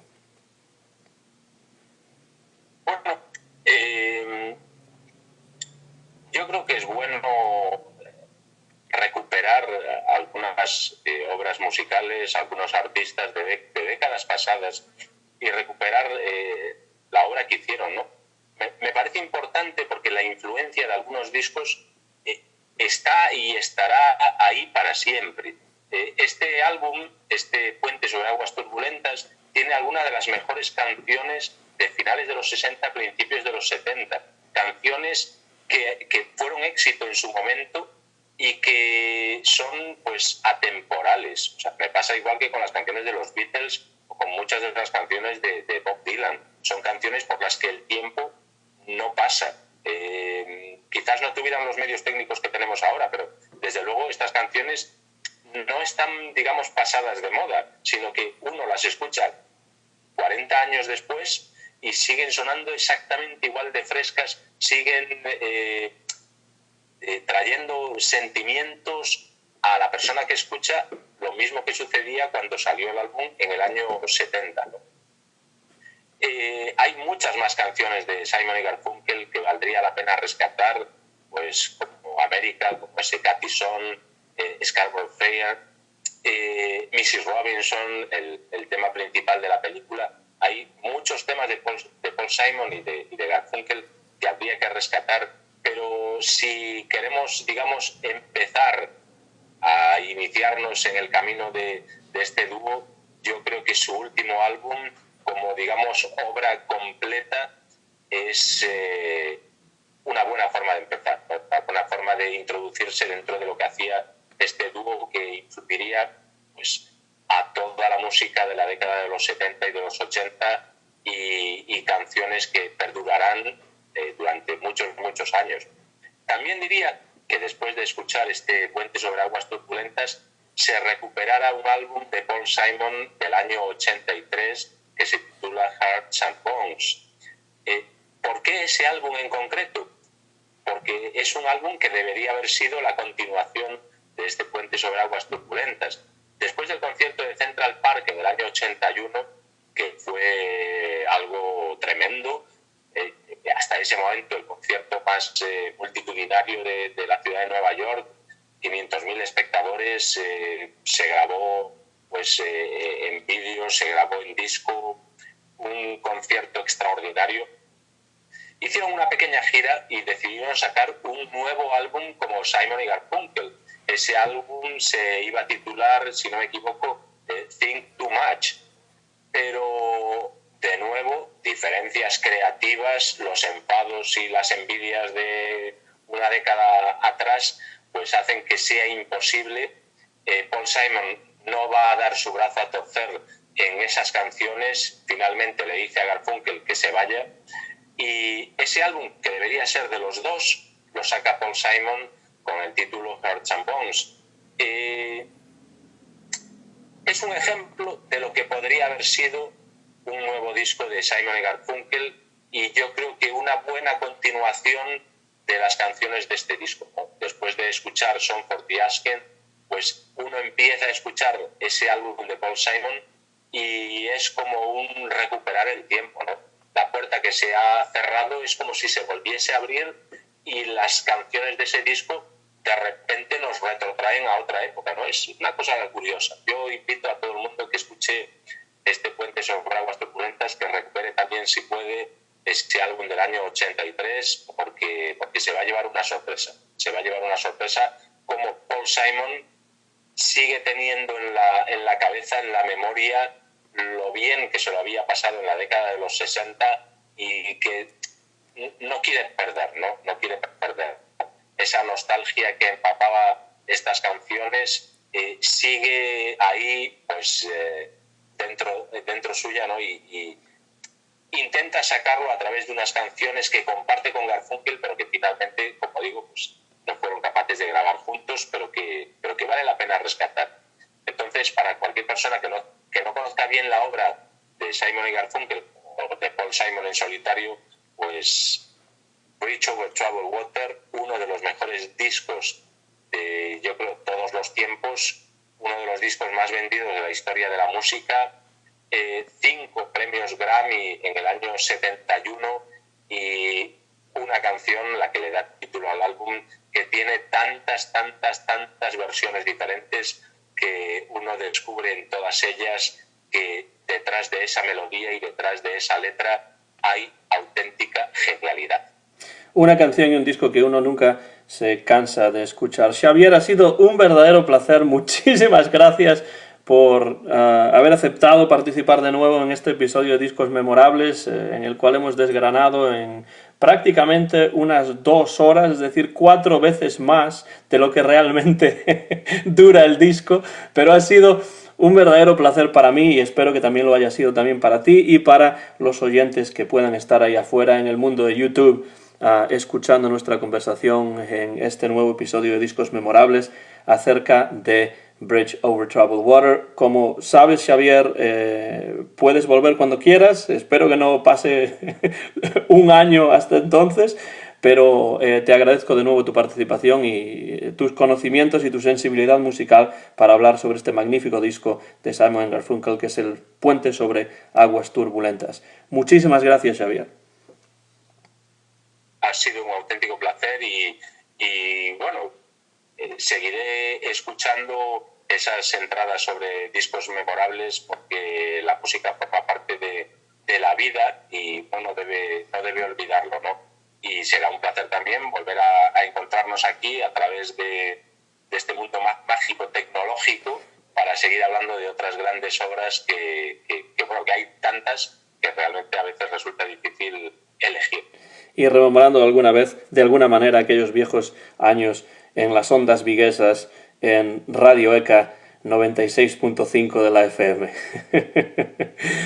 Esto ha sido un nuevo episodio del podcast Discos Memorables, grabado aquí en Jackson, en el estado de Tennessee, en los Estados Unidos de América, en directo, gracias a la tecnología de Internet, y el copyright es de Antón García Fernández, año 2018. Nuestro invitado de hoy ha sido el profesor y escritor Xavier Estévez y hemos hablado de un discazo, un disco verdaderamente memorable como es Paul Simon y Art Garfunkel, Bridge Over Troubled Water. Espero que les haya interesado y que escuchen ese maravilloso disco y nos escuchamos en el canal de YouTube Antón GF. Muchas gracias y hasta la próxima.